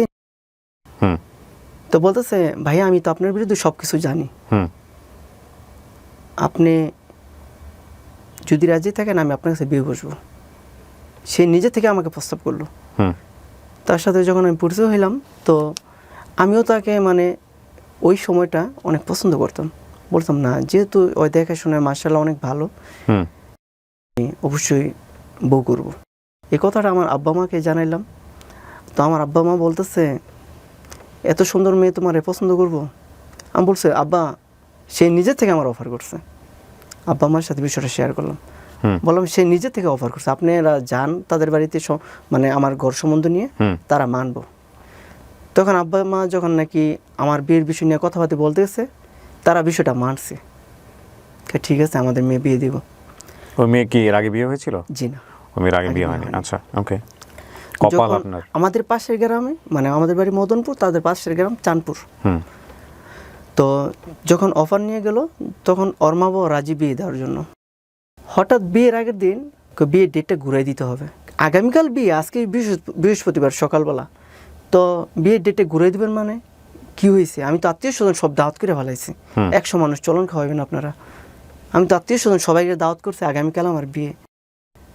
তখন বলতেছে আমরা ব্যাংকেতে টাকা উঠাইতে পারি না, তো বিয়ের মধ্যে যে খরচটা করবো, আসলে আমরা এখন মেয়েটা বিয়ে দিতে পারতেছি না, ব্যাংকেতে টাকা উঠাতে পারি না, আর্থিকভাবে আমাদের একটু সমস্যা, টাকা আমরা ব্যাংকেতে উঠাইতে পারি না। তখন আমার আবার ব্যাংকে কিছু অ্যাকাউন্টে টাকা ছিল। তখন আমি বললাম ঠিক আছে, বেশি সমস্যা হলে আপনারা আমার থেকে ধার হিসাবে নেন, তাহলে পরবর্তীতে আপনাদের যখন সময় ভালো হয় আমাকে রিটার্ন দিয়েন। বললে ঠিক আছে তাহলে 50,000 টাকা দাও। তো যখনই বৃহস্পতিবার দিন আমাকে এই কথা বলছে, আমি সাথে সাথে ব্যাংকে থেকে ওটা 50,000 টাকা তাদেরকে দিছি। আচ্ছা, টোটালি মানে লাখখানি টাকা বিয়ের আগের দিনই তার পিছনে খরচ করলাম। ওকে। তো শুক্রবার দিন যখন ওর সাথে আমার বিয়ে, ইনশাল্লাহ বিয়ের কাজ সব কিছু কমপ্লিট হইলো।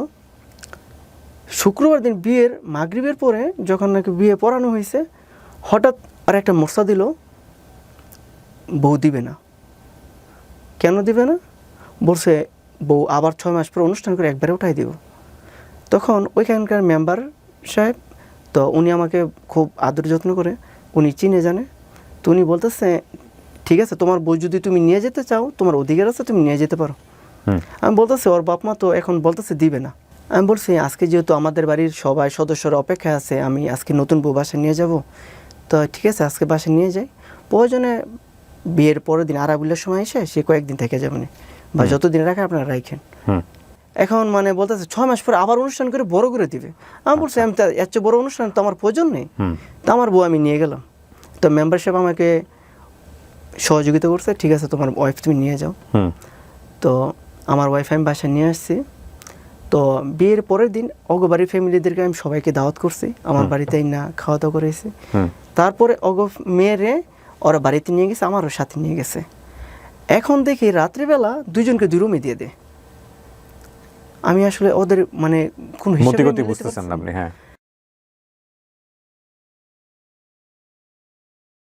তাদের মতিগতি যখন বুঝতেছি না, তখন আমি আমার ওয়াইফকে প্রশ্ন করলাম আসলে বিষয়টা কী হইতেছে আমি বুঝতেছি না। আমার ওয়াইফে বলতেছে যে আমার তৃতীয় ওয়াইফ, সে বলতেছে আমিও বুঝতেছি না আমার মা বাবা কী আচরণ করতেছে, আমাকে আলাদা রুমে রাখে, তোমার আলাদা রুমে রাখে। যখন আরাবিলের দিন মানে বিয়ের 2 দিন পরে আমি যখন নাকি জিজ্ঞেস করলাম আমার ফ্যামিলি থেকে মানুষ আসতেছে, তারে নিয়ে যাইব। কয় তোমার ফ্যামিলি মানুষ আসতে নিষেধ করে দাও, তারে আমরা দিব না।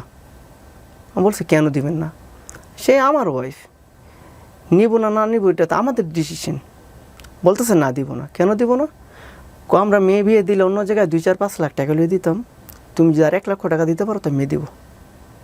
আমাকে দেখেন বিয়ের আগের দিন বিয়ে ভাঙাটার জন্য আপনারা বায়না করছেন, আমি ধার বাবদ আপনাদের 50,000 টাকা দিছি, এখন বলতেছেন আর 1 লক্ষ টাকা দিলে আপনার মেয়ে দিবেন না তো দিবেন না। আবার এই কথা বলতেছেন অন্য জায়গায় বিয়ে দিলে 5 লক্ষ টাকা নিতেন। আমি তখন আমার শাশুড়ি বললাম, হয়তো আমার কথাটা বেদবি হয়ে গেছে, বললাম শোনেন আপনারা তো মেয়ে দিয়ে তো আর ব্যবসা করবেন না, এরকম চাহিদা চাওয়া পাওয়া, আমি তো আপনাদের কাছ থেকে কোনো যৌতুক চাইনি। হয়তো আমার জীবনে অনেক কষ্ট হয়ে গেছে, অনেক দুঃখের কাল গেছে, আমি শুধু জাস্ট একটা ভালো মনের একটা মানুষ চাই, আমি তো আপনাদের কাছ থেকে কোনো কিছুই চাই। কি হয়েছে তারপরে বলতেছে না আমাদের মেয়ে আমরা দিব না, যদি টাকা দাও তো মেয়ে কালকে নিয়ে যাও, টাকা যদি না দাও তাই শোনা। তা আমি আবার সাথে সাথে এই বিষয়গুলো ওইখানকার মেম্বারকে আমি ইনফরমেশন করলাম, বললাম কাকা এই ব্যাপার আমার থেকে টাকা চায়। তো মেম্বার সাহেব আমাকে বলল শোনো মেয়ের বাবার নেশা পানি করে, তাদের টাকা পয়সা দিও না, তাদের সাথে টাকা পয়সা কোনো সম্পর্ক করো না, যেটা দিছো সেটাই আর দিও না। তো মেম্বার সাহেব তাদেরকে ডাকছে, বলছে মেয়ে দিয়ে দাও। মানে ওরা বলতেছে মানে মোরসামুরসি করে বলতেছে মেয়ে 1 সপ্তাহ পরে যাবে।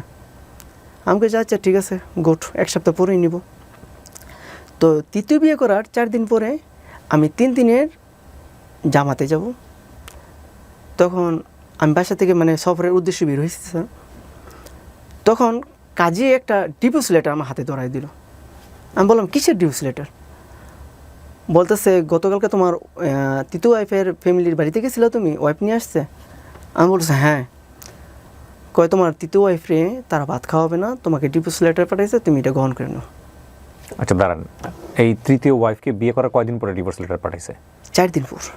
4 দিন পরেই বিয়ের 4 দিন পরে ডিভোর্স? জি। যখন ডিভোর্স লেটারটা পাঠাইলো না স্যার, এখন তো আমি তো বাসা থেকে রওনা দিছি মানে 3 দিনের জামাতে যাব। তো আমি ডিভোর্স লেটারটা হাতে না নিয়ে বাস করে ওই জামাতে বেডিংয়ের পিছনে কাগজটা নিয়ে আমি জামাতে চলে গেলাম। তো জামাতে চলে যাওয়ার পরে আমি এমন একটা টেনশন ফিলের মধ্যে হয়েছে, মানে আমার চোখ দিয়ে অজরতে মানে পানি পড়তেছে, আমি মানে চোখের পানি ঠামা রাখতে পারতেছি না। আমার জীবনের লাইফে আমি যেগুলো না পছন্দ করি এগুলোই হইতেছে, মানে মনের কোনোভাবেই মানাইতে পারতেছি না। তখন হঠাৎ আমার এক আমির সাহেব আমাকে একটা কথা সান্ত্বনা দিল, শোনো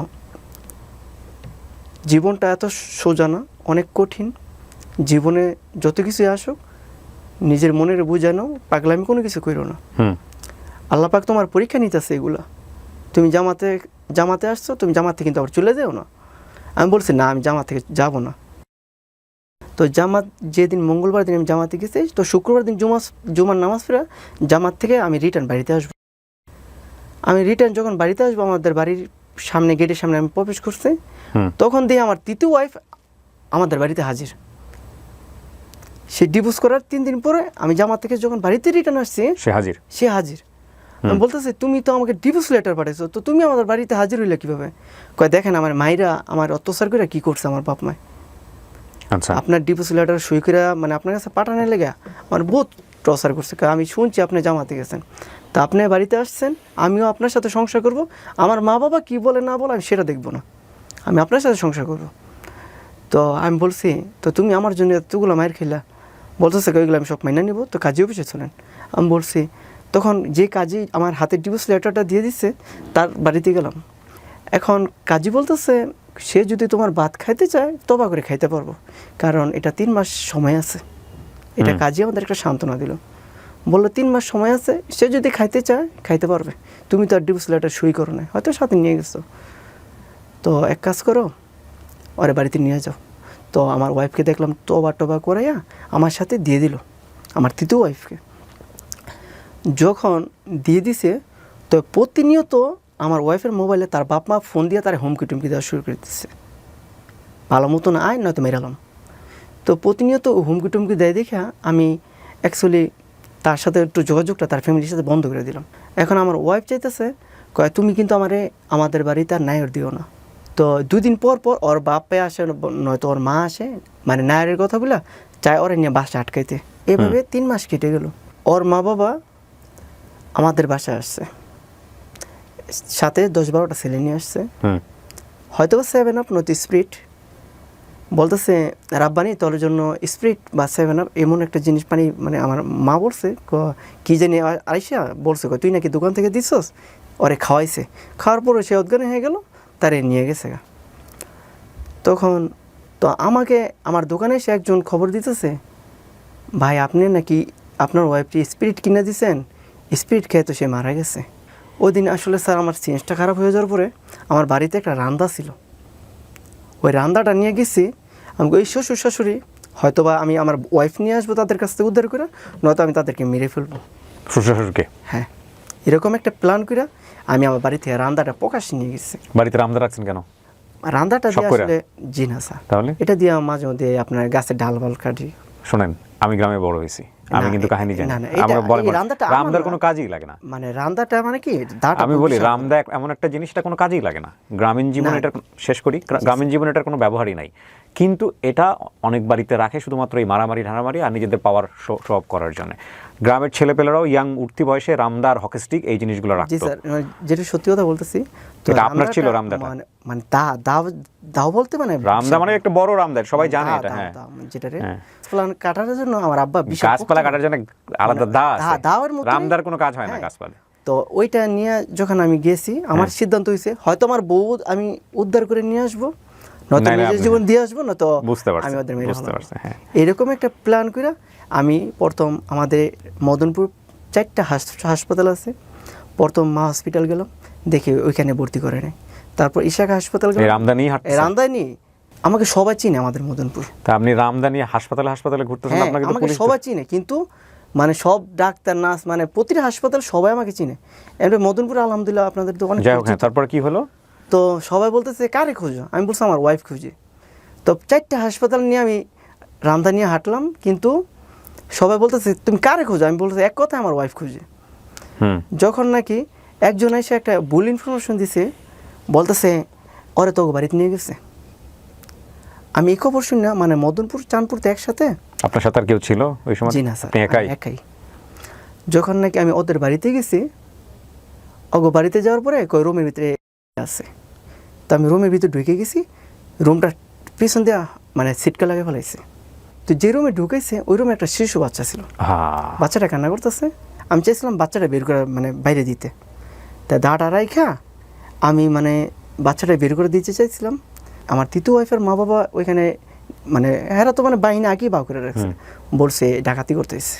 যখন বাচ্চাটা আমি বাইরে বের করতে দিতে গেছি, তখন তো আমি রান্তা রেখে গেছি। তখন কি করছে, মানে এমন একটা গণদোলা নিয়ে আমাকে দিছে,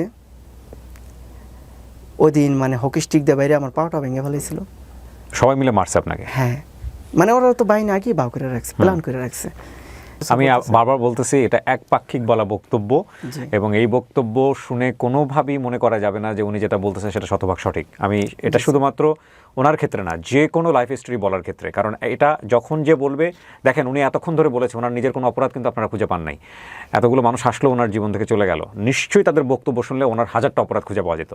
সুতরাং আমরা এটাকে জাস্টিফিকেশনে নিব না যে এই বক্তব্য উনি যেটা বলতেছে সেটা শতভাগ সঠিক। আমরা এই জন্যে উনি যাদেরকে নিয়ে বক্তব্য দিয়েছে কোনো বক্তব্যে কারো পরিচয় আমরা এখানে তুলে ধরিনি, তবে এটা ওনার লাইফের স্টোরি, এখান থেকে শেখার অনেক কিছু আছে, ওনার ভুলগুলো আমরা আইডেন্টিফাই করার চেষ্টা করবো। সো এখানে আসলে কাউকে আমরা অ্যাকিউজ করছি না, কাউকে আমরা দোষারোপ করছি না, উনি ওনার মতো করে বলছেন, কিন্তু এই বক্তব্যগুলোকে কোনোভাবেই এভিডেন্ট হিসেবে নেওয়া যাবে না, কারণ এগুলো প্রুভেন না, এগুলো আমরা গিয়ে দেখিনি যে আসলেই হয়েছে কিনা। উনি ওনার মতো করে বলছেন, এগুলার হতে পারে যে সমস্তটুকুই মিথ্যা, মিথ্যার মধ্যে সত্য আছে, ভেজাল আছে, অনেক কিছু আছে, কিন্তু এটাকে আমি বলবো যে আপনারা কোনোভাবেই একবারে অ্যাকুরেট, শতভাগ অ্যাকুরেট এটা মনে করবেন না। জি, তারপরে কি হলো ভাই? মার খেলেন আপনি? জি, মার খেলাম। তখন আমি অজ্ঞান হয়ে গেছিলাম। অজ্ঞান হয়ে যাওয়ার পরে আমি যখন জ্ঞান ফিরছি, তখন দেখি আমি হাসপাতালে আছি। হাসপাতাল থেকে আমার বাসায় প্রেরণ করা হলো। তখন আসলে কি স্যার, একে একে 3টা ওয়াইফ হারায় না, মানে নিজের পাগলের মতো মনে হইতেছে। তাকে ঢাকা নিয়ে বন্দি করে রাখছে। ও ঢাকায় নিয়ে চলে গেছে? হ্যাঁ। আচ্ছা। আমি তো মনে করছি হয়তো আশেপাশে কোনো হাসপাতালে বন্দি করে রাখছে। আরে আমার ওয়াইফ, সে তো আমার পাগলের মতন ভালোবাসে। এখন আমার মা বাবা আমার বুঝাইতেছে, বাবা থাক, যার ভাগ্য খারাপ হয় এরকম জ্বর তুফান আসে, তুমি নিজের সামলায় নাও, তুমি আর পাগলামি করো না। আমি বলতেছি না স্যার, আমি বাঁচতাম না, কারণ সে আমার ওয়াইফ আমার পাগলের মতন ভালোবাসে, আমিও তো আর পাগলের মতন ভালোবাসি। আমার তৃতীয় শ্বশুর শাশুড়ি মানে পুলিশ পাঠাইছে দোকানে, মানে তারা ওইখানে একটা মামলা বা জিটি করতে, মামলা করছে অ্যাটেম্পট টু মার্ডার। কিসের মামলা ছিল এটা?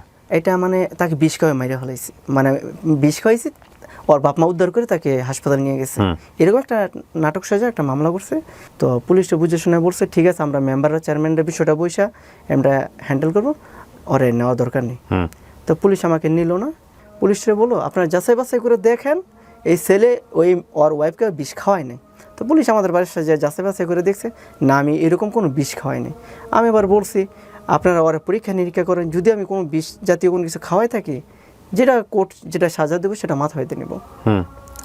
যখন পুলিশ চলে গেল, চলে যাওয়ার পরে মেম্বার সাহেব বলতেছে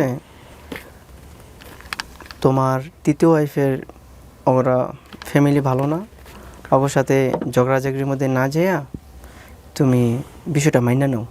আমি বলছি কী বিষয়টা মানবো? বলতেছে তারা খাওয়াইতে চাইতেছে না, তুমি কি তার এনে জোরে খাইবা? আমি বলছি আমার ওয়াইফ তো খাইতে চায়। কয় দেখো না ওরা যে নিয়ে যে মায়ের দূর করে, তোমার কি ভালো লাগে? তখন আমি আসলে ভাইয়া, আপনি তখন পেশায় কি ছিলেন? ওই মুদির দোকানই বসতেন? জি, মুদির দোকানই। ওকে, তো মেনে নিলেন আপনি শেষ পর্যন্ত নাকি? তখন আসলে ওর কথাটা ভাইবে আমি বিষয়টা মাইনা নিয়েছি। মাইনা নেওয়ার পরে আমি বলছি আচ্ছা ঠিক আছে। আপনার স্ত্রীর সাথে ওই সময়টাতে কোনো কথাই হয় নাই, আপনার তৃতীয় বিয়েটাও চলে গেল? জি, সেটাও ডিভোর্সই হয়ে গেল? ওকে, তারপর মোটামুটি বছর খানিক চলে গেছে। তারপর ভাবতেছি যাক, জীবনের লাইফটারে সুন্দর করে সাজাতে গেলে হয়তো একটু কষ্ট করতেও হবে। বছর খানিক পর চিন্তা ভাবনা করলাম না, বিয়ে করে নিজের লাইফটা নিজে সুন্দর করে সাজাইনি। আর আমার দেশের সবাই আমাকে একটু সাপোর্ট করে দেখতেছে, এখানে আমার কোনো অপরাধ না। বিয়ে তো আমাদের ইসলামে পারমিটও করেছে, সেক্ষেত্রে সমস্যা নেই, বিয়ে করে যদি আপনার জীবন সুন্দর হয়। পারিবারিকভাবে 4 নাম্বার ওয়াইফকে দেখাশোনার মাধ্যমে আমার মা বাবা দেখে পছন্দ করছে, তারপর আমি যাই দেখে পছন্দ করে 4 নাম্বার ওয়াইফকে বিয়ে করলাম 2014 সালে।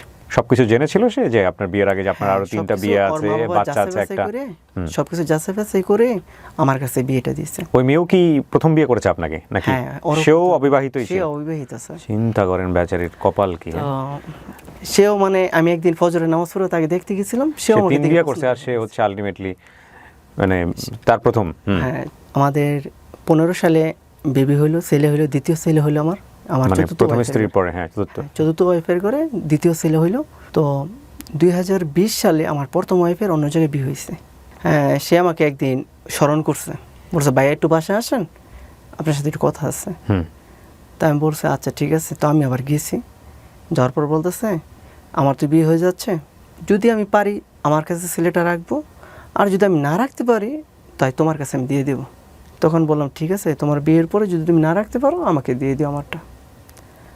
এখন যখন নাকি দ্বিতীয় ছেলেটাকে নিয়ে আসছে, আমার মানে সাবেক ওয়াইফ থেকে আমার ছেলে প্রথম ছেলেকে নিয়ে আসছে, তখন থেকেই আমার যে চতুর্থ ওয়াইফ সে আমার সাথে মানে রং ব্যবহার করা শুরু করে দিল। মানে প্রথম ছেলেকে আপনি নিয়ে আসছেন আপনার বাসায়, নিয়ে আসার পর থেকে সে আপনার সাথে খারাপ ব্যবহার করা শুরু করে দিল। পৃথিবীতে কথার মায়ের সবচেয়ে বড় মায়ের একটা বড় জিনিস কি, মানে উনিও তো প্রিপারেশন ছিল না, ওনারও তো মাথায় ছিল না যে প্রথম ছেলে আবার আমার ঘরে আসতে পারে না। এখানে বিষয়টা হচ্ছে কি, আপনি কি বিয়ের আগে পরিষ্কার করছিলেন তাকে? পরিষ্কার করছিলাম, এমনকি বিয়ের পরের দিন যেদিন আরাবুল্লাহ গেছিলাম, আমার সাবেক ওয়াইফ থেকে আমার ছেলেকে নিয়ে গেছিলাম তাদের বাড়িতে। আচ্ছা আচ্ছা। তখন বিষয়টা সে মানে মানছে, কিন্তু যখন পুরোপুরি চলে আসছে তখন আর মানতেছে না। পুরোপুরি চলে আসছে সে এখন মানতে রাজি না। দেখো তুমি তার একটু মাইনে নিও, দেখো সে আমাকে ছাড়া তোমাকে ছাড়া কোথায় যায় দাঁড়াবে। ওই বলতেছে ওর এই যে কোনো মাদ্রাসায় দিয়ে দাও। এর মাঝে দিয়ে ওর দুর্ব্যবহার, ওর কথার আঘাতে আমি সহ্য না করতে পারি, আমি একদিন রাগের বশত পঞ্চম বিয়ে করে ফেলাই। আর রাগের বশে পঞ্চম বিয়ে কিভাবে করলেন? পঞ্চম বিয়েটা কেন করলাম স্যার, এখানে একটু কথা আছে। যে মেয়েটাকে আমি পঞ্চম বিয়ে করছি তার সাথে আমার খুব ক্লোজ একটা ভালো বন্ধুত্ব সম্পর্ক। বন্ধুত্ব সম্পর্ক কীভাবে, তার ভাইদের সাথে আমার বন্ধুত্ব সম্পর্ক। তো ওই হিসেবে ওদের বাড়িতে যাইতাম, দাওয়াত টাওয়াত খাইতাম। অনেক সময় আমার বন্ধু বান্ধব মানে তার বোন তাদেরকে নিয়ে আমার শ্বশুরবাড়িতে সোনারগাঁয়ে বেড়াইতাম। তো এখন হঠাৎ একদিন মানে তারা আমাদের বাড়ির পাশে ভাড়া থাকে, তার ভাইগুলো চলে গেল। এখন মানে বন্ধুরা বলে গেছে যেহেতু আমার বোনটা এখানে থাকে তুমি ভাই একটু দেখাশোনা করো। তো মাঝে মধ্যে আমার শ্বশুরবাড়িতে ওই মেয়ের নিয়ে আমি বেড়াইতে যেতাম। তো আমার শ্বশুরবাড়ির মানুষও মাইন্ড করতো না। আমার ওয়াইফে বলছে ঠিক আছে বোনের মতন থাকবো, সমস্যা কি। হঠাৎ সে একদিন অসুস্থ হয়ে পড়লো, মানে ব্যথায় মানে তাই জ্ঞান হারাই ফেলাইছে। মানে যে ব্যথায় মানে অজ্ঞান হয়ে গেছে দেখা কেউ কোনো হাসপাতাল তার অ্যাকসেপ্ট করতেছে না, বলতেছে ঢাকা হাসপাতাল নিয়ে যাও। এখন তার বাড়ি হয়েছে সিলেট। এখন মানে তার যে মানে ঢাকা হাসপাতাল নিয়ে যাবো ওই সময়টা আমি পাইতেছি না। এখন আমার ওয়াইফকে বলছে এতটুকু ফোন দিয়া বলছি যাদের সাথে আমরা চলাফেরা করি আমি তারাই নিয়ে আমি একটু হসপিটালে আসছি। তো হসপিটালে ভর্তি করে আমি রাত্রে চলে আসতেছি বাসায়। তো হসপিটালে কোনোভাবে ভর্তি করে না, লাস্টে দিয়া অনেক হসপিটাল মানে মিথ্যা আশ্রয় নিচ্ছে, বলছে আমার ওয়াইফ আমি তার হাজব্যান্ড, ভর্তি করেন। তার উপকার করতে যে আমি মিথ্যা কথা বলে তার ভর্তি করছে। যখন তার চিকিৎসা করছে, চিকিৎসা করে রাত্রের 2টা বাজে তার হাসপাতাল রেখে আমি বাসায় চলে গেছে। বাসায় চলে যাওয়ার পরে আমার ওয়াইফকে যাই আমি করি বাইরে দিয়ে আমার ওয়াইফের কাছে আমি সত্য কথাগুলো বলে দিই। বলছি দেখো মেয়েটা যেহেতু বিপদগ্রস্ত, আমার মেন কথা হয়েছে তার বাইকের সাথে আমি চলছি ফিরছি, তো ওরা তো এখন চলে গেছে, এখন যেহেতু আমাকে দায়িত্ব দিয়ে গেছে দেখাশোনার, তা আমি হয়তো বা আমার নিজের থেকে আমি একটু ভুল করে ফেলাইছি। আমার ওয়াইফকে আমি সব কিছু খুইলা বলছি। সকালবেলা আমি ফজরের নামাজ পড়া ভোর সকালবেলা আমি তারে নিয়ে আসলাম। এখন যার উপকার বন্ধুত্ব হইয়া করলাম, এখন তার দৃষ্টিতে তার ভঙ্গিমাতে তার মনের ভিতরে আমি নাকি ঢুকে গেছি। মেয়েটা আপনাকে পছন্দ করা শুরু করছে। পছন্দ এইভাবে কয়েকদিন। আর এদিকে আপনারও আপনার সাথে আপনার স্ত্রীর সাথে সম্পর্ক ভালো যাচ্ছে না। আমরা বুঝে গেছি ঘটনা কি ঘটেছে। এটাই বর্তমান যে চতুর্থ ওয়াইফ সে বলতেছে তার সাথে চলাফেরা বন্ধ করে দাও। কি বলেছে? যখনই চলাফেরাটা অফ করে দিতে চাইছি তখন থেকে মানে এটা 2020 সালের ঘটনা, মেসেঞ্জারে হোয়াটসঅ্যাপে ইমুতে হাত কাইটা মানে শুধু গেলে রক্ত দেখায়। মেয়েটা সে জানতো আপনার লাইফে এরকম 4-4টা বিয়ে হয়েছে, হ্যাঁ সব, 2টা বাচ্চা আছে, আমার শ্বশুর বাড়িতে বেড়াইতেও গেছে, সে সব জানে। জানার পরেও সে আপনাকে পছন্দ করে। এখন আমি বলতেছি দেখো আমি হাত কাটাকাটি। আচ্ছা আমি আপনাকে কটা প্রশ্ন করি, আমি বুঝতে পারছি স্টোরিটা লম্বা। আপনার সাথে আপনার স্ত্রীর সম্পর্ক ভালো ছিল না, চতুর্থ স্ত্রীর সম্পর্ক ভালো ছিল না, সেটা আপনার প্রথম স্ত্রীর বাচ্চাকে নিয়ে এবং একই সাথে এই মেয়েটাকে নিয়েও। এক পর্যায়ে গিয়ে আপনি রাগে দুঃখে কষ্টে মেয়েটাকে বিয়ে করে ফেলছেন না? আচ্ছা এই ঘরে কি কোনো বাচ্চা কাচ্চা আছে? জি না, এই ঘরে মানে আমাকে এত ভালোবাসে, দুইবার আইসা গলাতে ওনা দিয়ে দড়ি বাঁধছে। কেন? সে ফাঁসি দিবে আমি যদি বিয়ে তাকে না করে। আমার ওয়াইফকে এসে ডাইরেক্ট অফার করে বলো ওরে আমি অন্ধের মতন ভালোবাসি, তাকে বলো আমাকে বিয়ে করতে। আমি আমার ওয়াইফকে আমি বুঝে শুনে বলছি দেখো আসলে আমি বন্ধুত্ব করে তার সাথে অনেক মস্ত বড় ভুল করে ফেলাইছি। যখন নাকি একে 2 দিন আমার বাসায় এসে সে সুসাইড করতে চাইছে, মানে একদিন এমন ভাবে অন্য তার গলায় পেঁচাইছে ছুড়াইতে পারি আপনার একটা মানে ওর ফাঁসি আমি ছুড়াইতে পারি না।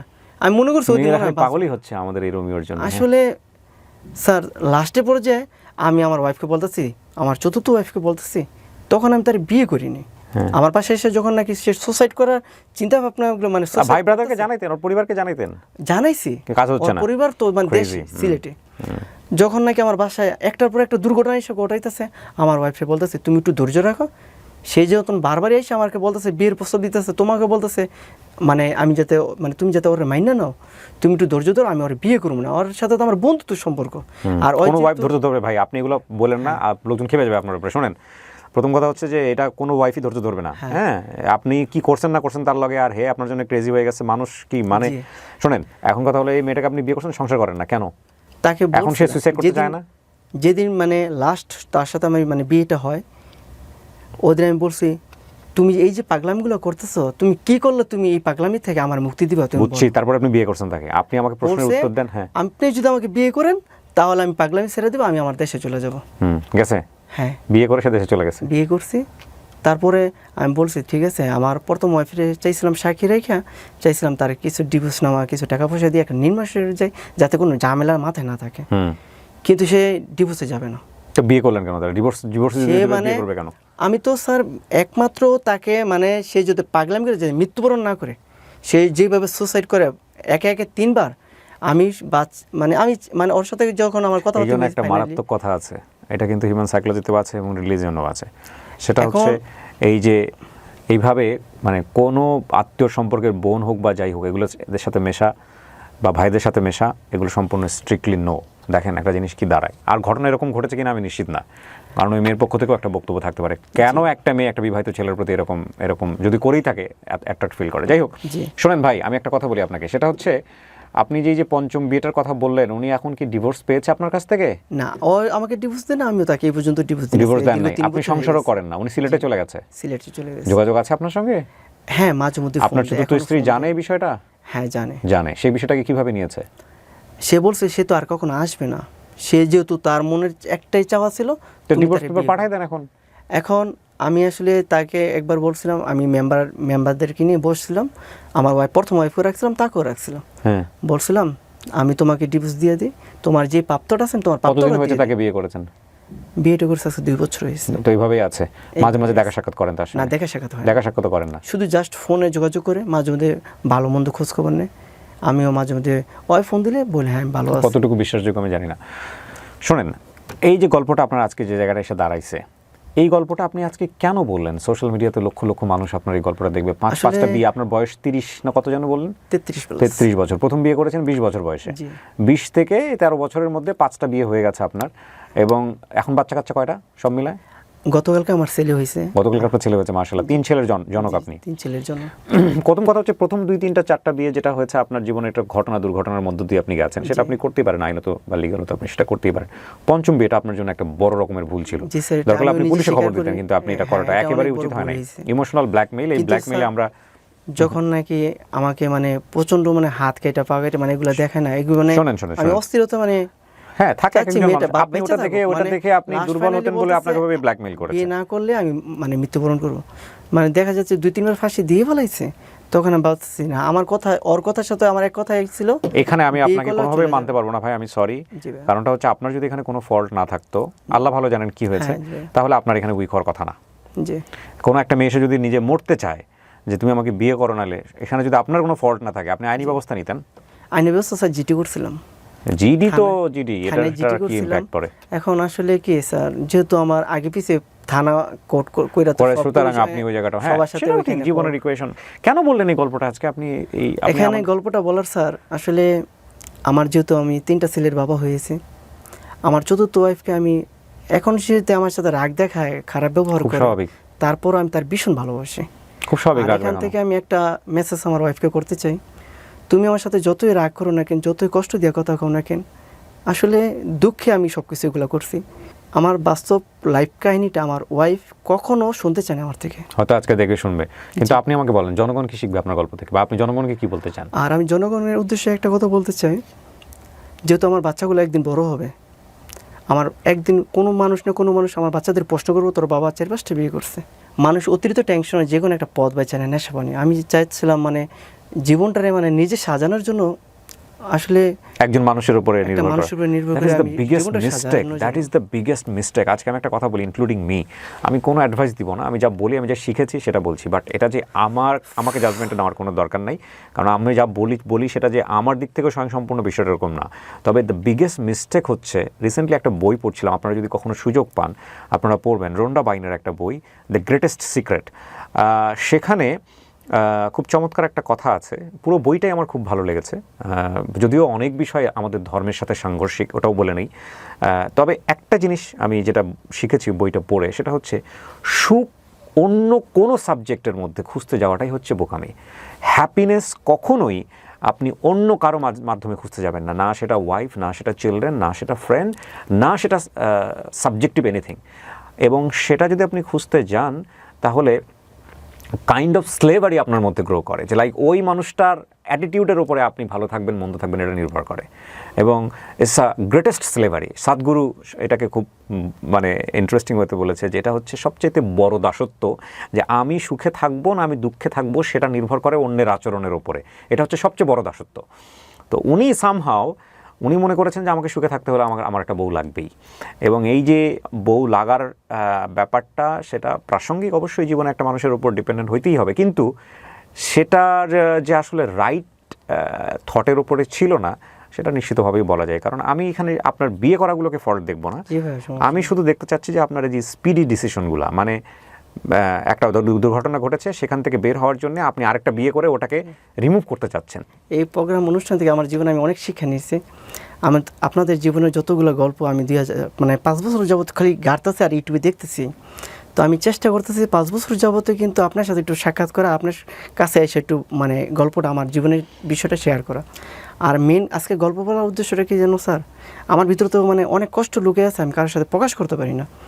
আর আমি চাচ্ছি আমার বাচ্চাগুলো যখন বড় হবে, আমার গল্পটা যদি তাদের চোখে পড়ে, তারা বুঝতে পারে আমার বাবা কেন এই কাজ। এই গল্প চোখে পড়তে হবে না, আপনার বাচ্চারা যখন বড় হবে সময়ে সময়ে আপনি আপনার বাচ্চাদেরকে অল্প অল্প করে বলেন। আর দ্বিতীয় কথা হচ্ছে যে বাচ্চাদেরকে বলারও দরকার নাই, বাচ্চার কাছে বাবা হিসেবে সফিস্টিকেটেড হওয়ার ট্রাই করাটাই আপনার জন্য দরকার, আর বাকি বিষয়গুলো নিয়ে কনসার্ন হওয়ার দরকার নাই। হ্যাঁ, এটা হচ্ছে বিষয়, টেনশনের কিচ্ছু নাই। সো প্রিয় দর্শক এবং শ্রোতা, আমরা ডেফিনেটলি ধন্যবাদ জানাই আমাদের যে রাব্বানি আজকে এখানে এসেছিলেন, তার গল্পটা বলে গেলেন সেজন্য। তবে এই গল্প থেকে আমাদেরকে একটা জিনিসই শিখতে হবে, সেটা হলো যে কোনো ডিসিশন নেওয়ার আগে সেই ডিসিশনটা কতটুকু ইম্প্যাক্টফুল আপনার লাইফে, সেটার জন্য সময় নিয়ে, যদি আপনি নিতে না পারেন সময় নেন, নাম্বার 1। আর যদি আপনি নিয়েই ফেলেন তারপরে হ্যাপি থাকার জন্য